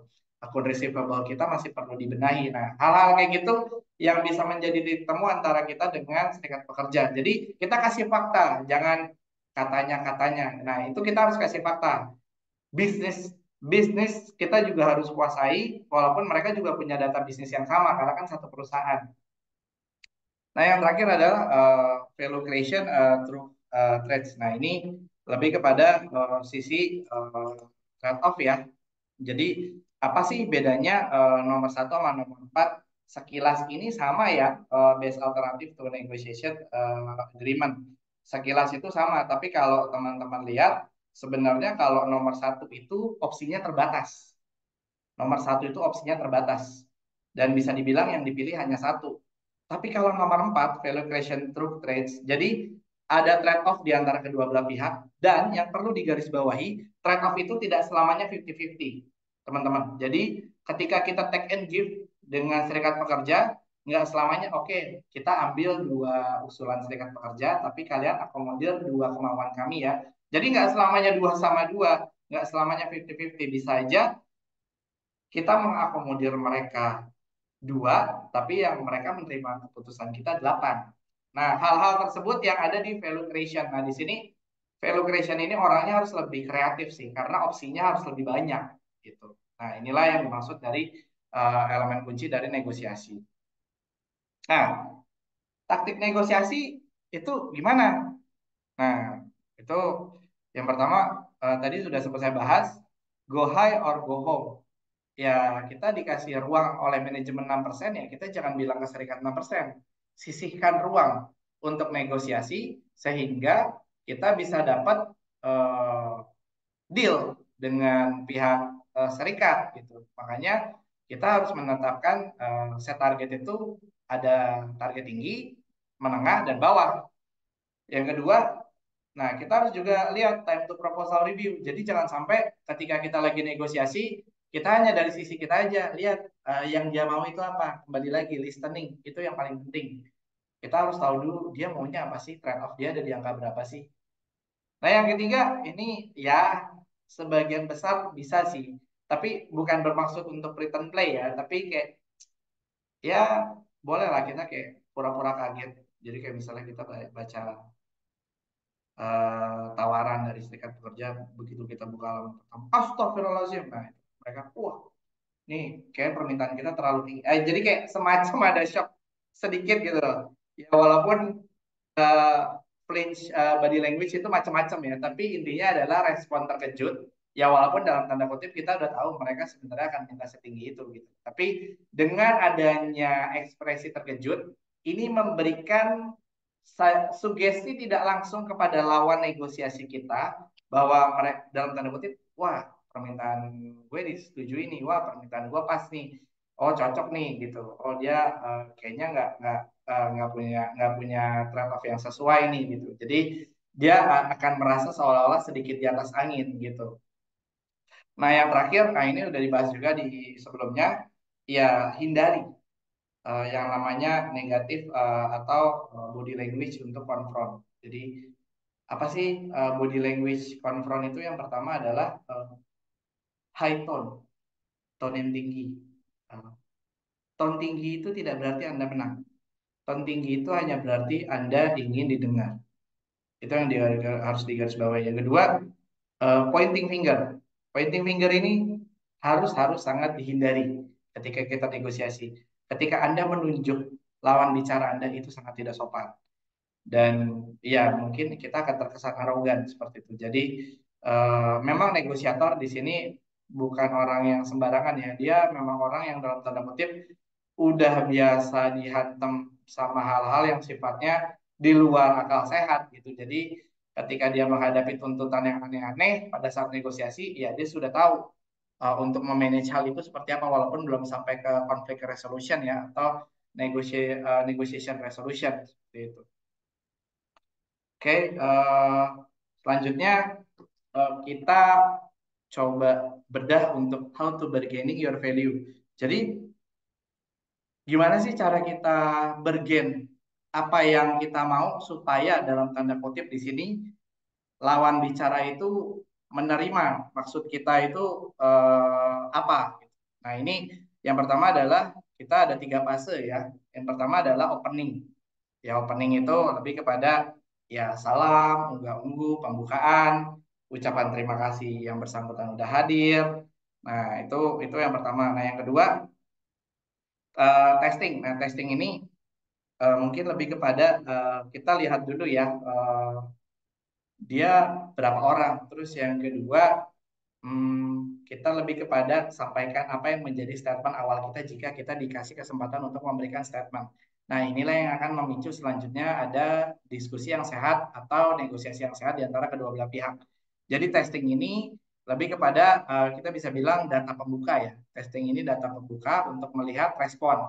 Nah, kalau dia yang ngasih duluan, ya nggak apa-apa kita yang terima. Tapi mungkin untuk dalam tanda kutip dia ngerasa menang di awal, nggak apa-apa itu penting. Buatlah dia seolah-olah dia menang dan kita terkejut banget dengan penawaran dia ya flinch body language yang tadi seperti itu.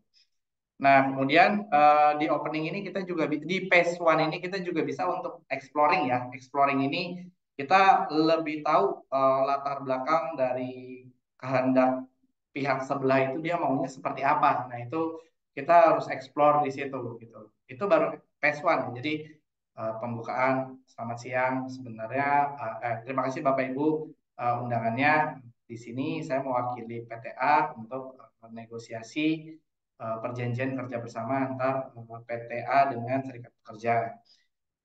Kita langsung tampilin slide tuh. Secara umum yang akan dibahas adalah ini. Jadi dalam tanda kutip kita sudah menerapkan yang dibahas itu hanya poin-poin yang kita tuliskan sehingga diskusi atau negosiasi tidak lari-lari kemana-mana.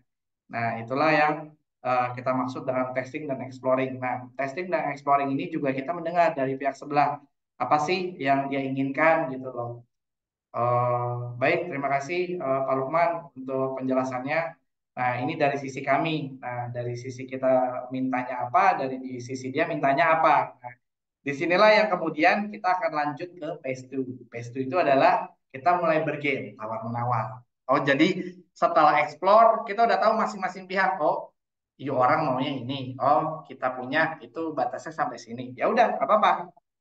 Nah, disinilah kita mulai mengajukan bargaining satu sama lain. Nah, phase 2 yang paling penting ini adalah concession.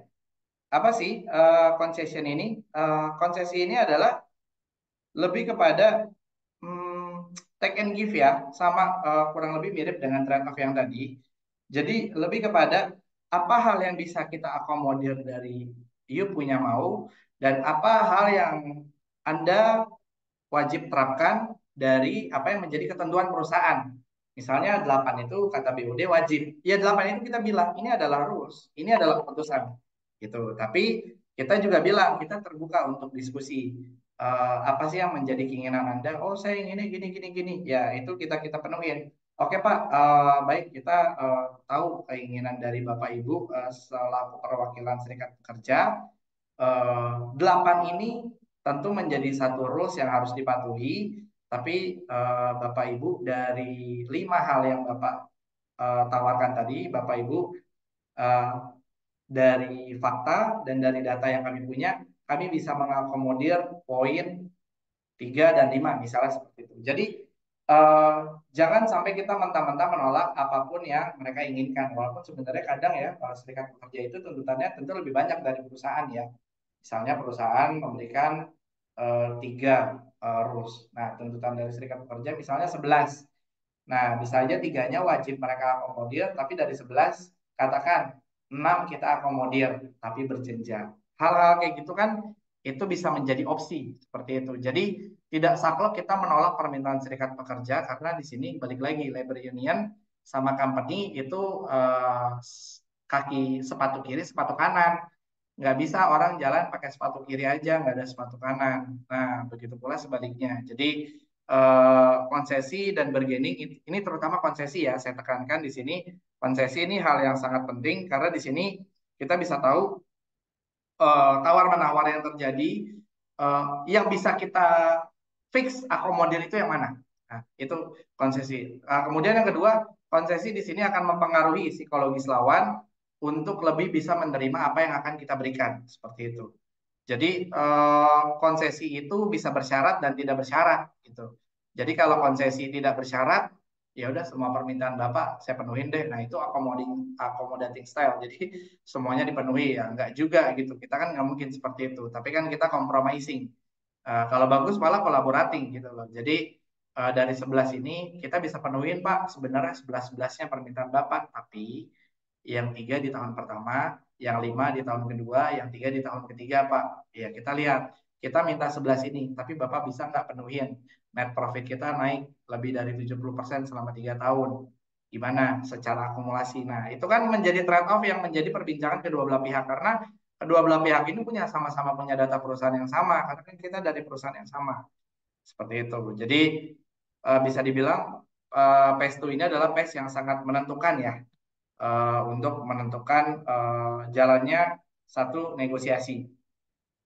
Kemudian yang ketiga adalah kita closing. Closing itu lebih kepada rekap. Biasanya kita ada nota apa ya berita acara antara kedua belah pihak, kita mencatat konsesi-konsesi apa yang diberikan sebelumnya, kemudian kalau misalnya deadlock ya dalam tanda kutip kita terpaksa third party require, jadi kita undang mediator, kita undang stakeholder ya untuk bisa berbicara langsung gitu karena ada kalanya mungkin orang menginginkan berbicara dengan stakeholder ataupun langsung dengan owner seperti itu. Jadi tidak mau dari perwakilan representatif menurut mereka tidak mewakilkan sama sekali. Menurut mereka representatif ini uh, menghambat.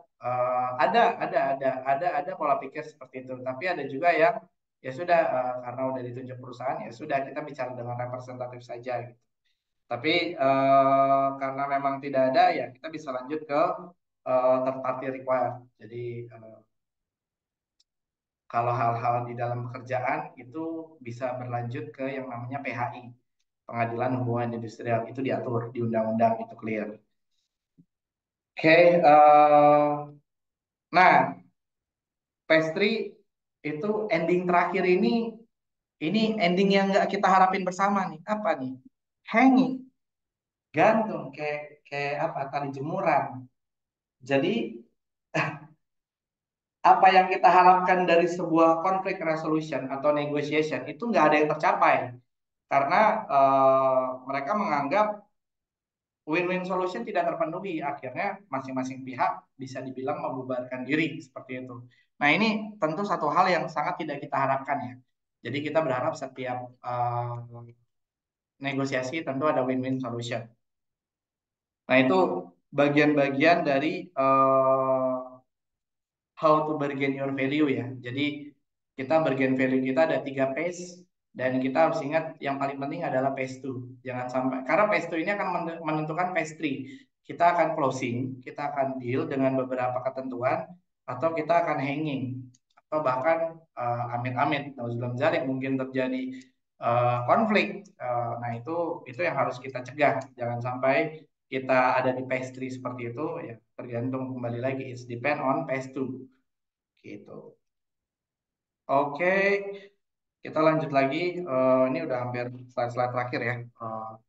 Kenapa terjadi deadlock? Nah ini kalau ada pertanyaan Pak, gimana kalau satu diskusi itu deadlock? Eh, Kenapa sih pihak-pihak itu bisa deadlock? Nah ini ada 6 hal yang dijelaskan. Yang pertama, kedua pihak memiliki perbedaan gap yang teramat lebar. Jadi misalnya kalau negosiasi gaji, Pak saya mau gaji 15 juta, padahal dia fresh grade, sementara butuhnya pengalaman. Dan perusahaan itu sanggupnya gajinya 4 juta. Nah itu kan bumi dan langit. 4 sama 15 juta nggak ketemu. Udah kalau jadi negosiatornya, ya udah Pak, ini saya pesankan ojek online aja ya Bapak, rumahnya di mana? Saya pesankan sekarang gitu. Jadi ya terima kasih, mohon maaf dan terima kasih. Karena gapnya terlalu tinggi, yang satu 4 juta, satu 15 juta, itu udah nggak, itu deadlock itu udah nggak bisa dipenuhin. Yang kedua, kedua pihak kurang mampu bersikap kreatif. Nah ini yang tadi, ketika kita menentukan ketika kita negosiasi, ada baiknya kita menentukan banyak opsi. Opsi ini yang akan mendorong terciptanya win-win solution karena satu atau dua opsi dianggap dalam tanda kutip kita terlalu kaku dalam menentukan satu kebijakan gitu. Yang ketiga, tidak ada kesediaan para pihak untuk take and give atau selalu saling melakukan konsesi. Nah ini yang tadi, ketika ada take, baiknya ada give.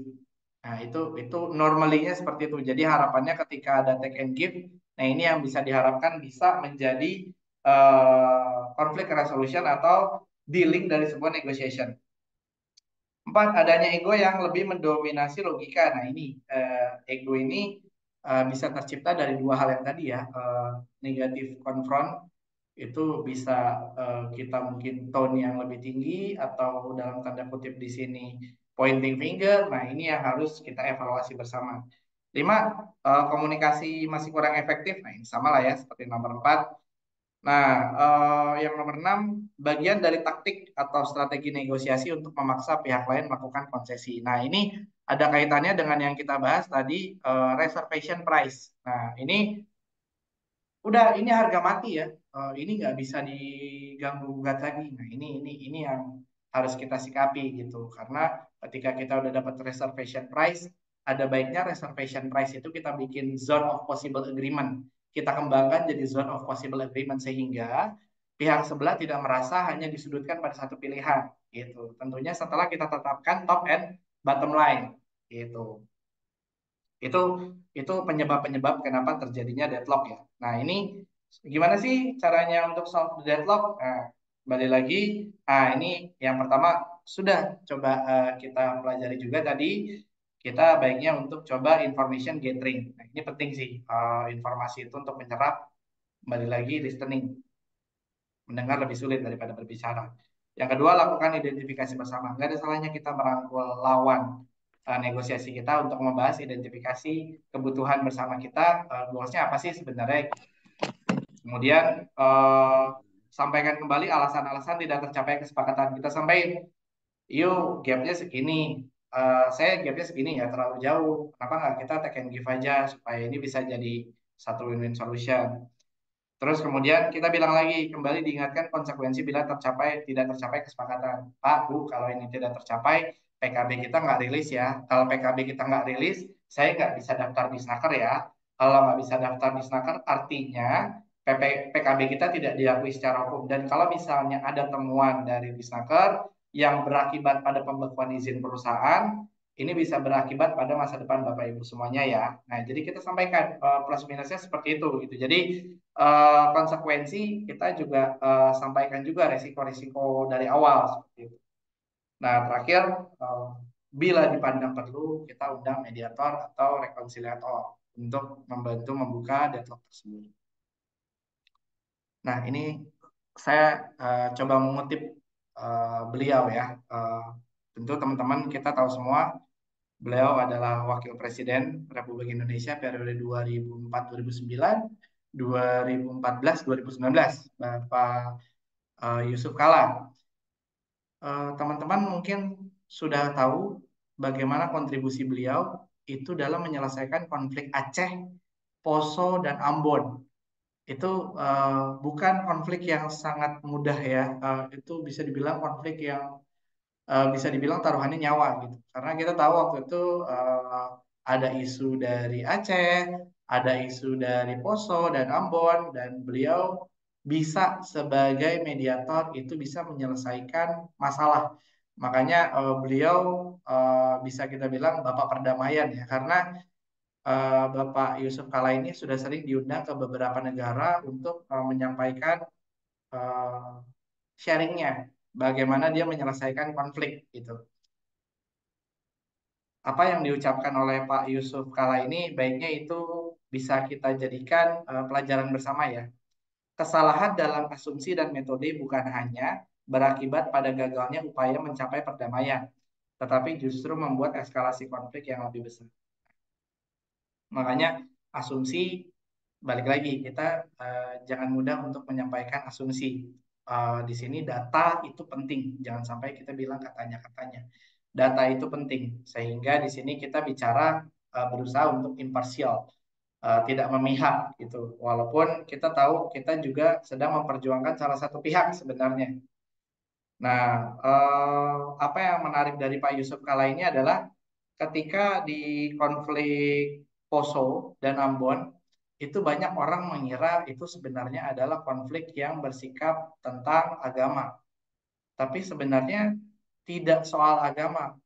Kalau mau ditarik grassroots-nya, menurut beliau yang saya kutip dari Pak Yusuf Kala, konflik yang terjadi itu lebih kepada politik dan ekonomi. Sehingga hal itu menyebabkan adanya sensitivitas mayoritas dan minoritas, agama Muslim dan non-Muslim, Nasrani dan Islam itu terjadi perdebatan saat itu. Nah, akar masalah ini yang berhasil dibaca oleh Pak Yusuf Kala sehingga pada saat dia mediasi itu yang dipanggil para tetua adat itu semuanya. Dan kita tahu ketika kita bicara suku, kita cukup patuh dengan yang namanya tetua adat ya di suku masing-masing manapun itu. Dan Pak Yusuf Kala berhasil menemukan ini yang menjadi duduk belah perkara kedua belah pihak. Ya, Alhamdulillah kita patut bersyukur, puji Tuhan saat ini kita lihat Aceh, Poso, Ambon sudah tidak terjadi lagi konflik yang seperti dulu. Karena Pak Yusuf Kala menyampaikan tidak ada lagi saya Poso, saya Ambon, saya Jawa, enggak, saya Indonesia. Nah, poin Bhinneka Tunggal Ika itu yang Pak Yusuf Kala coba sampaikan pada saat dia coba resolving konflik seperti itu. Ini yang mungkin bisa kita jadikan salah satu contoh ya bagaimana kita coba menyelesaikan konflik seperti itu. Oke, terakhir, sebenarnya saya ada exercise ya. Cuman saya persilakan kepada moderator apakah diizinkan atau memang langsung tanya jawab. Saya kembalikan lagi. Terima kasih. Baik, Bapak. Sepertinya kita bisa langsung tanya jawab aja mungkin kali apa karena menurut Oke, waktu juga menunjukkan sudah larut malam. oke, Bisa oke, oke. langsung Silakan. dilanjutkan. Baik. Silakan kepada teman-teman, mungkin ada yang ingin ditanyakan, bisa satu atau dua pertanyaan lagi, dipersilahkan. Ada Bapak Abdurrahman nih yang sudah raise hand, boleh silahkan Pak. Oh iya, Terima kasih moderator. Sebelumnya, eh, Assalamualaikum Pak Lukman, salam kenal. Saya Abdurrahman, mahasiswanya Dr. Fitri. Terima kasih. Saya mengutip dari Ali bin Abi Thalib bahwa saya sebagai hamba dari orang yang mengajarkan saya ilmu walaupun satu huruf. Malam ini saya banyak ilmu dari Pak Lukman, jadi angkat saya sebagai muridnya, Pak. Pertanyaannya, kenapa saya langsung range pertama? Karena memang saat ini terjadi di saya ada konflik batin. Kebetulan saya sedang ada ditawarkan di satu perusahaan posisi yang mungkin levelnya di atas ya posisi sekarang gitu. Tetapi kondisinya saya di perusahaan yang sekarang itu terikat ikatan dinas, masih ada 5 tahun lagi. Nah itu saya sempat sampaikan ke manajemen perusahaan yang sebelahnya itu. Jadi saya belum bisa menerima karena saya masih dalam posisi ikatan dinas. Karena saya sekolah di sekolah dibiayain sama perusahaan. Jadi saya masih ada 5 tahun lagi, saya nggak boleh keluar. Nah, tetapi ternyata perusahaan itu mendatangi manajemen perusahaan yang saya sekarang. Gitu. Tiba-tiba perusahaan yang sekarang itu, oke, nggak apa-apa. Tapi harus ada transfer fee. Jadi saya agak dilema. Saya merasa dibesarkan juga sama perusahaan ini selama posisi saya masih eh, dibutuhkan, saya siap mengabdi. Karena memang S1 saya pun dibiayain sama perusahaan saat ini. Gitu. Tapi memang kondisi yang saya pimpin sekarang itu sudah eh, mau selesai, Pak. Jadi proyeknya itu sudah selesai. Jadi saya di, di, di, diminta sama perusahaan yang lain. Nah, mohon arahannya, kira-kira saya saat negosiasi itu seperti apa ya? Karena kondisinya tadi kalau saya lihat di slide yang awal tadi, jenis negosiasi ada dua. Yang satu, yang pertama adalah goalsnya ada mengalahkan, goalsnya ya, betul ya Pak? Betul. Yang kedua adalah win-win solution. Tapi kondisi sekarang yang saya hadapin adalah saya nggak diterima pun nggak masalah, karena saya posisinya saat ini di zona nyaman. Kalaupun saya nanti harus pindah ke perusahaan yang satunya, ya alhamdulillah juga karena posisinya bukan main juga gitu ya. Sudah GM, artinya gitu. Tentu Oke, oke. range gajinya juga beda gitu. Tapi Oke. challenge-nya mungkin juga lebih besar. Nah, mungkin Pak Lukman sebagai praktisi dari Human Resource ada masukan nggak kira-kira saya itu harus bertindak seperti apa? Saya khawatir tadi yang di slide yang terakhir tadi Pak Yusuf Kala, saya khawatir ada salah asumsi dan salah salah metode dalam saya mengambil keputusan ini. Itu saja sih Pak Lukman. Kebetulan kondisi saya seperti itu. Jadi di akhir di akhir Juni saya harus kasih keputusan. Saya pindah ke sebelah dengan memaksa atau memang dari perusahaan yang sekarang saya ngerilis tapi dengan apa namanya transfer fee gitu ya. Jadi dibayar sama perusahaan yang sebelah. Itu saja Pak Lukman. Mungkin arahannya sangat bermanfaat buat saya. Terima kasih. Assalamualaikum warahmatullahi wabarakatuh. Waalaikumsalam. Eh, Satu hal yang saya mau komen pertama, keren, Pak Abdurrahman. Berarti Bapak termasuk top talent ya. Itu keren dan tidak setiap orang itu seberuntung Bapak dalam tanda kutip Bapak diperebutkan oleh dua perusahaan. Kalau bahasa anak mudanya cinta segitiga, Pak. Jadi ada yang bertepuk sebelah tangan nih Pak nanti ujung-ujungnya. Nah ini kan yang Bapak pentingkan sekarang bagaimana respon Bapak untuk di antara dua pilihan ini. Izin Pak, memang kembali saya lebih kepada saran ya Pak ya. Tentu Bapak yang lebih paham untuk karir Bapak, diri Bapak, dan juga keputusan Bapak. Yang ingin saya sampaikan adalah di sini Bapak melihat diri Bapak 5 tahun ke depan, Bapak mau jadi apa? Itu yang pertama dari saya. Jadi ketika Bapak menentukan suatu keputusan, saya tidak melihat dari Bapak sudah disekolahkan, Bapak sudah berapa tahun di perusahaan yang lama, dan saat ini ada semacam transfer gitu, dan nanti ada sekian transfer fee, perusahaan baru lebih tinggi. Nah, itu semua tidak akan berarti tanpa apa yang Bapak tidak lihat dari diri Bapak 5 tahun ke depan. Contoh, setiap orang punya goalsnya masing-masing. Ada yang misalnya, wah saya 40 tahun, saya pengen jadi GM. Atau saya, oh 45 tahun saya harus jadi CEO nih gitu. Ada yang seperti itu. Atau ada yang, saya biasa aja, yang penting anak istri happy. Terus saya weekend bisa santai, saya ada zona nyaman. Nah, hal-hal tersebut yang akan menjadi consider diri Bapak. Bapak tadi sempat mention ke saya bahwa Bapak saat ini berada di zona nyaman. Nggak ada yang salah Pak dengan orang berada di zona nyaman. Kembali lagi, setiap orang punya pilihannya masing-masing.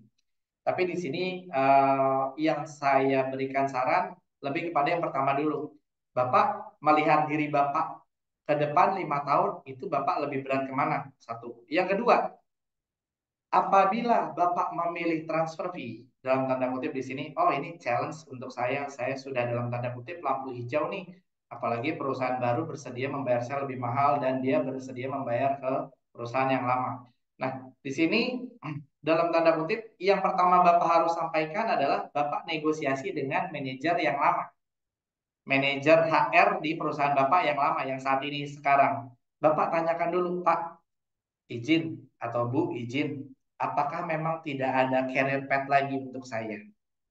Nah, career path ini akan menentukan keputusan Bapak gitu. Jadi kayak dalam tanda kutip, Pak Abdul Rahman, ya sebenarnya kami pengen mempertahankan Bapak, tapi kalau gaji segitu, ya kami juga belum sanggup bayar gitu. Jadi kami kembalikan lagi ke Bapak. Nah, kalau di sini bicaranya tentang nominal, kalau goalsnya di sini adalah nominal, maka go ahead saja Bapak. eh, Berarti dari Bapak Ibu berkenan jika memang saya menjalankan proses ini. Oh silakan Pak. Jadi ketika Bapak clear untuk memilih perusahaan kedua, berarti Bapak menuju HR perusahaan yang lama. Itu masukan dari saya. Tapi jika Bapak memilih stay di perusahaan yang lama, Bapak tidak memilih perusahaan yang baru, itu saran dari saya Bapak bertemu dengan owner atau orang yang memiliki pejabat level GM atau SVP atau selevel setidaknya satu step di bawah CEO. Kenapa? Karena di sini Bapak menyampaikan, Pak, sebelumnya terima kasih perusahaan Bapak ada kepercayaan untuk saya. Tapi Pak izin, saya nggak sampai hati untuk orang atau institusi yang sudah membesarkan saya, Pak. Saya S1 dari sana. Dan saya saat ini berada dalam, Bapak jangan bilang zona nyaman, mungkin pendapat saya Bapak sebaiknya sampaikan, saya saat ini berada dalam tahap peningkatan karir di perusahaan saya yang saat ini. Memang di perusahaan Bapak saya mendapatkan beberapa kenaikan benefit, tapi dari saya clear, saya memutuskan untuk bertahan dengan harapan saya bisa menghargai perusahaan saya yang sekarang, tapi tidak juga memutuskan silaturahmi atau komunikasi dengan Bapak. Jadi maksud Bapak bertemu dengan petinggi di perusahaan yang baru adalah Bapak menghargai offering. Nah, itu kalau Bapak memilih perusahaan yang lama. Nah, tapi kalau Bapak memilih perusahaan baru, cara Bapak itu pamit ke HRD, di sini menunjukkan Bapak adalah orang yang dalam tanda kutip menghargai juga perusahaan yang lama dan Bapak ingin menegosiasikan. Sebenarnya saya masih ada karir nggak di sini? Kalau dibilang Pak Abdul Rahman, sebenarnya sih 3 tahun lagi Bapak mau jadi GM. Ini career path Bapak gini gini gini. Atau tahun depan Bapak ada saya trainingin lagi, jadi Bapak lebih fit untuk menuju ke GM. Nah, eh, tapi dengan tawaran yang baru, saya nggak bisa bayar Bapak segitu, Pak. Jadi saya prefer Bapak pindah ke sana, nanti kami akan transfer. Mereka akan transfer Bapak ke perusahaan kami. Oh ya sudah, Bapak sudah clear bahwa di sini mereka ada masalah dengan maaf, mungkin misalnya nominal, walaupun mereka ada KRP, ya sudah, Pak, mohon izin saya izin pamit ya ke perusahaan yang baru. Oh silakan. Menurut saya pendapat saya pribadi ini era digital dan semua serba terbuka Pak gitu. Cuman di sini Mungkin lebih kepada posisi siapa yang Bapak datangi ketika Bapak memilih satu pilihan. Gitu sih Pak, lebih ke situ. Selain Bapak mempertimbangkan goals Bapak sendiri. Gitu. Itu Pak Ya, Abdurrahman. Pak, makasih. Satu lagi boleh Pak sebentar Pak. Boleh. Ya, Silakan. Pak, pada saat minggu depan kan saya dipanggil juga untuk komunikasi. Nah, pada saat ada penawaran itu kan langsung menyebutkan salary-nya. Kira-kira etis gak sih kalau saya nawar lebih tinggi lagi gitu. Walaupun saat ini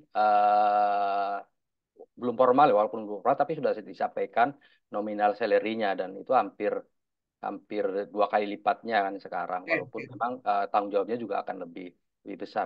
Kira-kira etis gak sih kalau saya naikin lagi gitu? Oke. Jadi gini,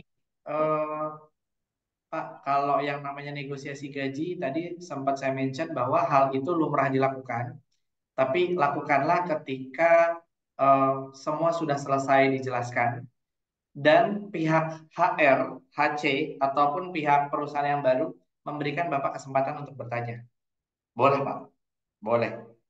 Is it fixed or negotiable? Bapak tanya. Bapak, Ibu, sebelumnya terima kasih untuk penawaran yang diberikan. Jujur, saya tertantang untuk peluang yang baru ini di perusahaan Bapak Ibu. Dan saya berharap saya bisa fit di posisi ini. Namun mohon maaf sebelumnya Bapak Ibu, dengan penawaran yang Bapak Ibu berikan, apakah angka ini sudah fix atau negotiable? Izin Pak, Bu, saya lebih kepada bertanya di situ. Kemudian yang kedua, bagaimana Bapak Ibu melihat peran saya di perusahaan yang baru nanti. Jadi ketika Bapak menanyakan tentang salary, tapi salary itu tidak dibilang negotiable dari awal, Bapak selipkan pertanyaan lain. Sehingga hal itu akan mengedepankan etika Bapak, oh ini orang nggak bicara melulu masalah gaji, tapi juga bicara hal yang lain juga gitu sih Pak. Jadi Bapak sertakan pertanyaan yang lain, Bapak tanyakan ketika diberikan kesempatan, sejauh ada itu dari saya itu tidak masalah. Silakan banget. Itu hak Bapak untuk bertanya. Oke, terima kasih banyak Pak. Sangat bermanfaat buat saya. Terima kasih. Silakan yang Sama-sama. lain. Sukses untuk Pak Abdurrahman ya. Terima kasih, sukses juga Pak Lukman. Baik, terima kasih banyak Pak Lukman atas materi yang sangat luar biasa sekali. Saya ucapkan terima kasih banyak kepada Pak Lukman yang sudah menyempatkan waktu dan juga bersedia hadir dalam mengisi acara pada malam hari ini. Semoga apa yang disampaikan bisa bermanfaat bagi kita semua. Baik, sebelum kita tutup nih, ada sesi foto dulu. Bagaimana? Teman-teman silahkan dibuka kameranya nih. On cam, on cam. On cam semua ya. Boleh lihat nih. Baik, untuk tim dokumentasi silahkan untuk difoto. Siapa dari Mbak Puput boleh? Baik, Mbak Rina, siap. Udah semua ya. Satu, bentar kok saya deg-degan. 1, 2, 3.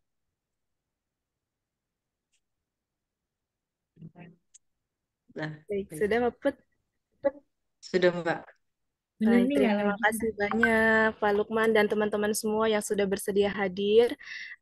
Saya Erna Mutiara, mohon maaf apabila ada kesalahan dan terima kasih. Saya ucapkan wassalamualaikum warahmatullahi wabarakatuh.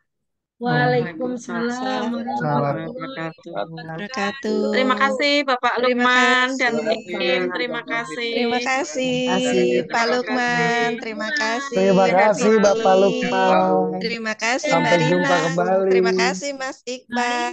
Terima kasih Bu Terima Yuyun. kasih Pak. Terima kasih approval-nya. Izin live ya. Terima kasih Pak Lukman Terima ilmunya. kasih. Pak Terima Yasir kasih. Ya, Assalamualaikum.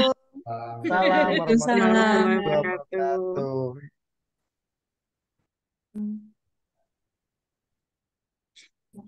Nanti Mas Iqbal untuk sertifikat narasumber nanti Ya, bisa saya siapkan. dikoordinasikan Ya, ya. Siap. baik. Terima kasih Pak sekali Lukman, Pak kami Lukman akan atas share. kesempatannya luar biasa Terima kasih. sharingnya. Semoga menjadi ini berkah yang bermanfaat. Amin, amin. Saya Amin. terima kasih juga Bu Terima kasih. undangannya. Saya senang untuk sharing-sharing Kasih. seperti ini. Terima kasih Bu Fitri. Sama-sama. Terima kasih. Ya, terima Sukses kasih Pak selalu. Lukman. Ya, Sukses saya izin selalu leave, Pak Bapak Lukman. Ibu. Ya Iya, Pak Lukman. baik Baik, Pak Bapak. Lukman. Malam, Terima kasih. Assalamualaikum. Waalaikumsalam Terima kasih Bu Dina, warahmatullahi Mas Iqbal, Bu wabarakatuh. Fitri, dan Bapak Iya, Ibu semuanya. baik. Ini yang terakhir keluar dapat plus 10 ini. Plus 20. Plus Terima 20 kasih lah Mas Bu, Iqbal dan dikasih on. semuanya. Siap. Baik Bu. Siap Bu. Baik, sampai jumpa kembali.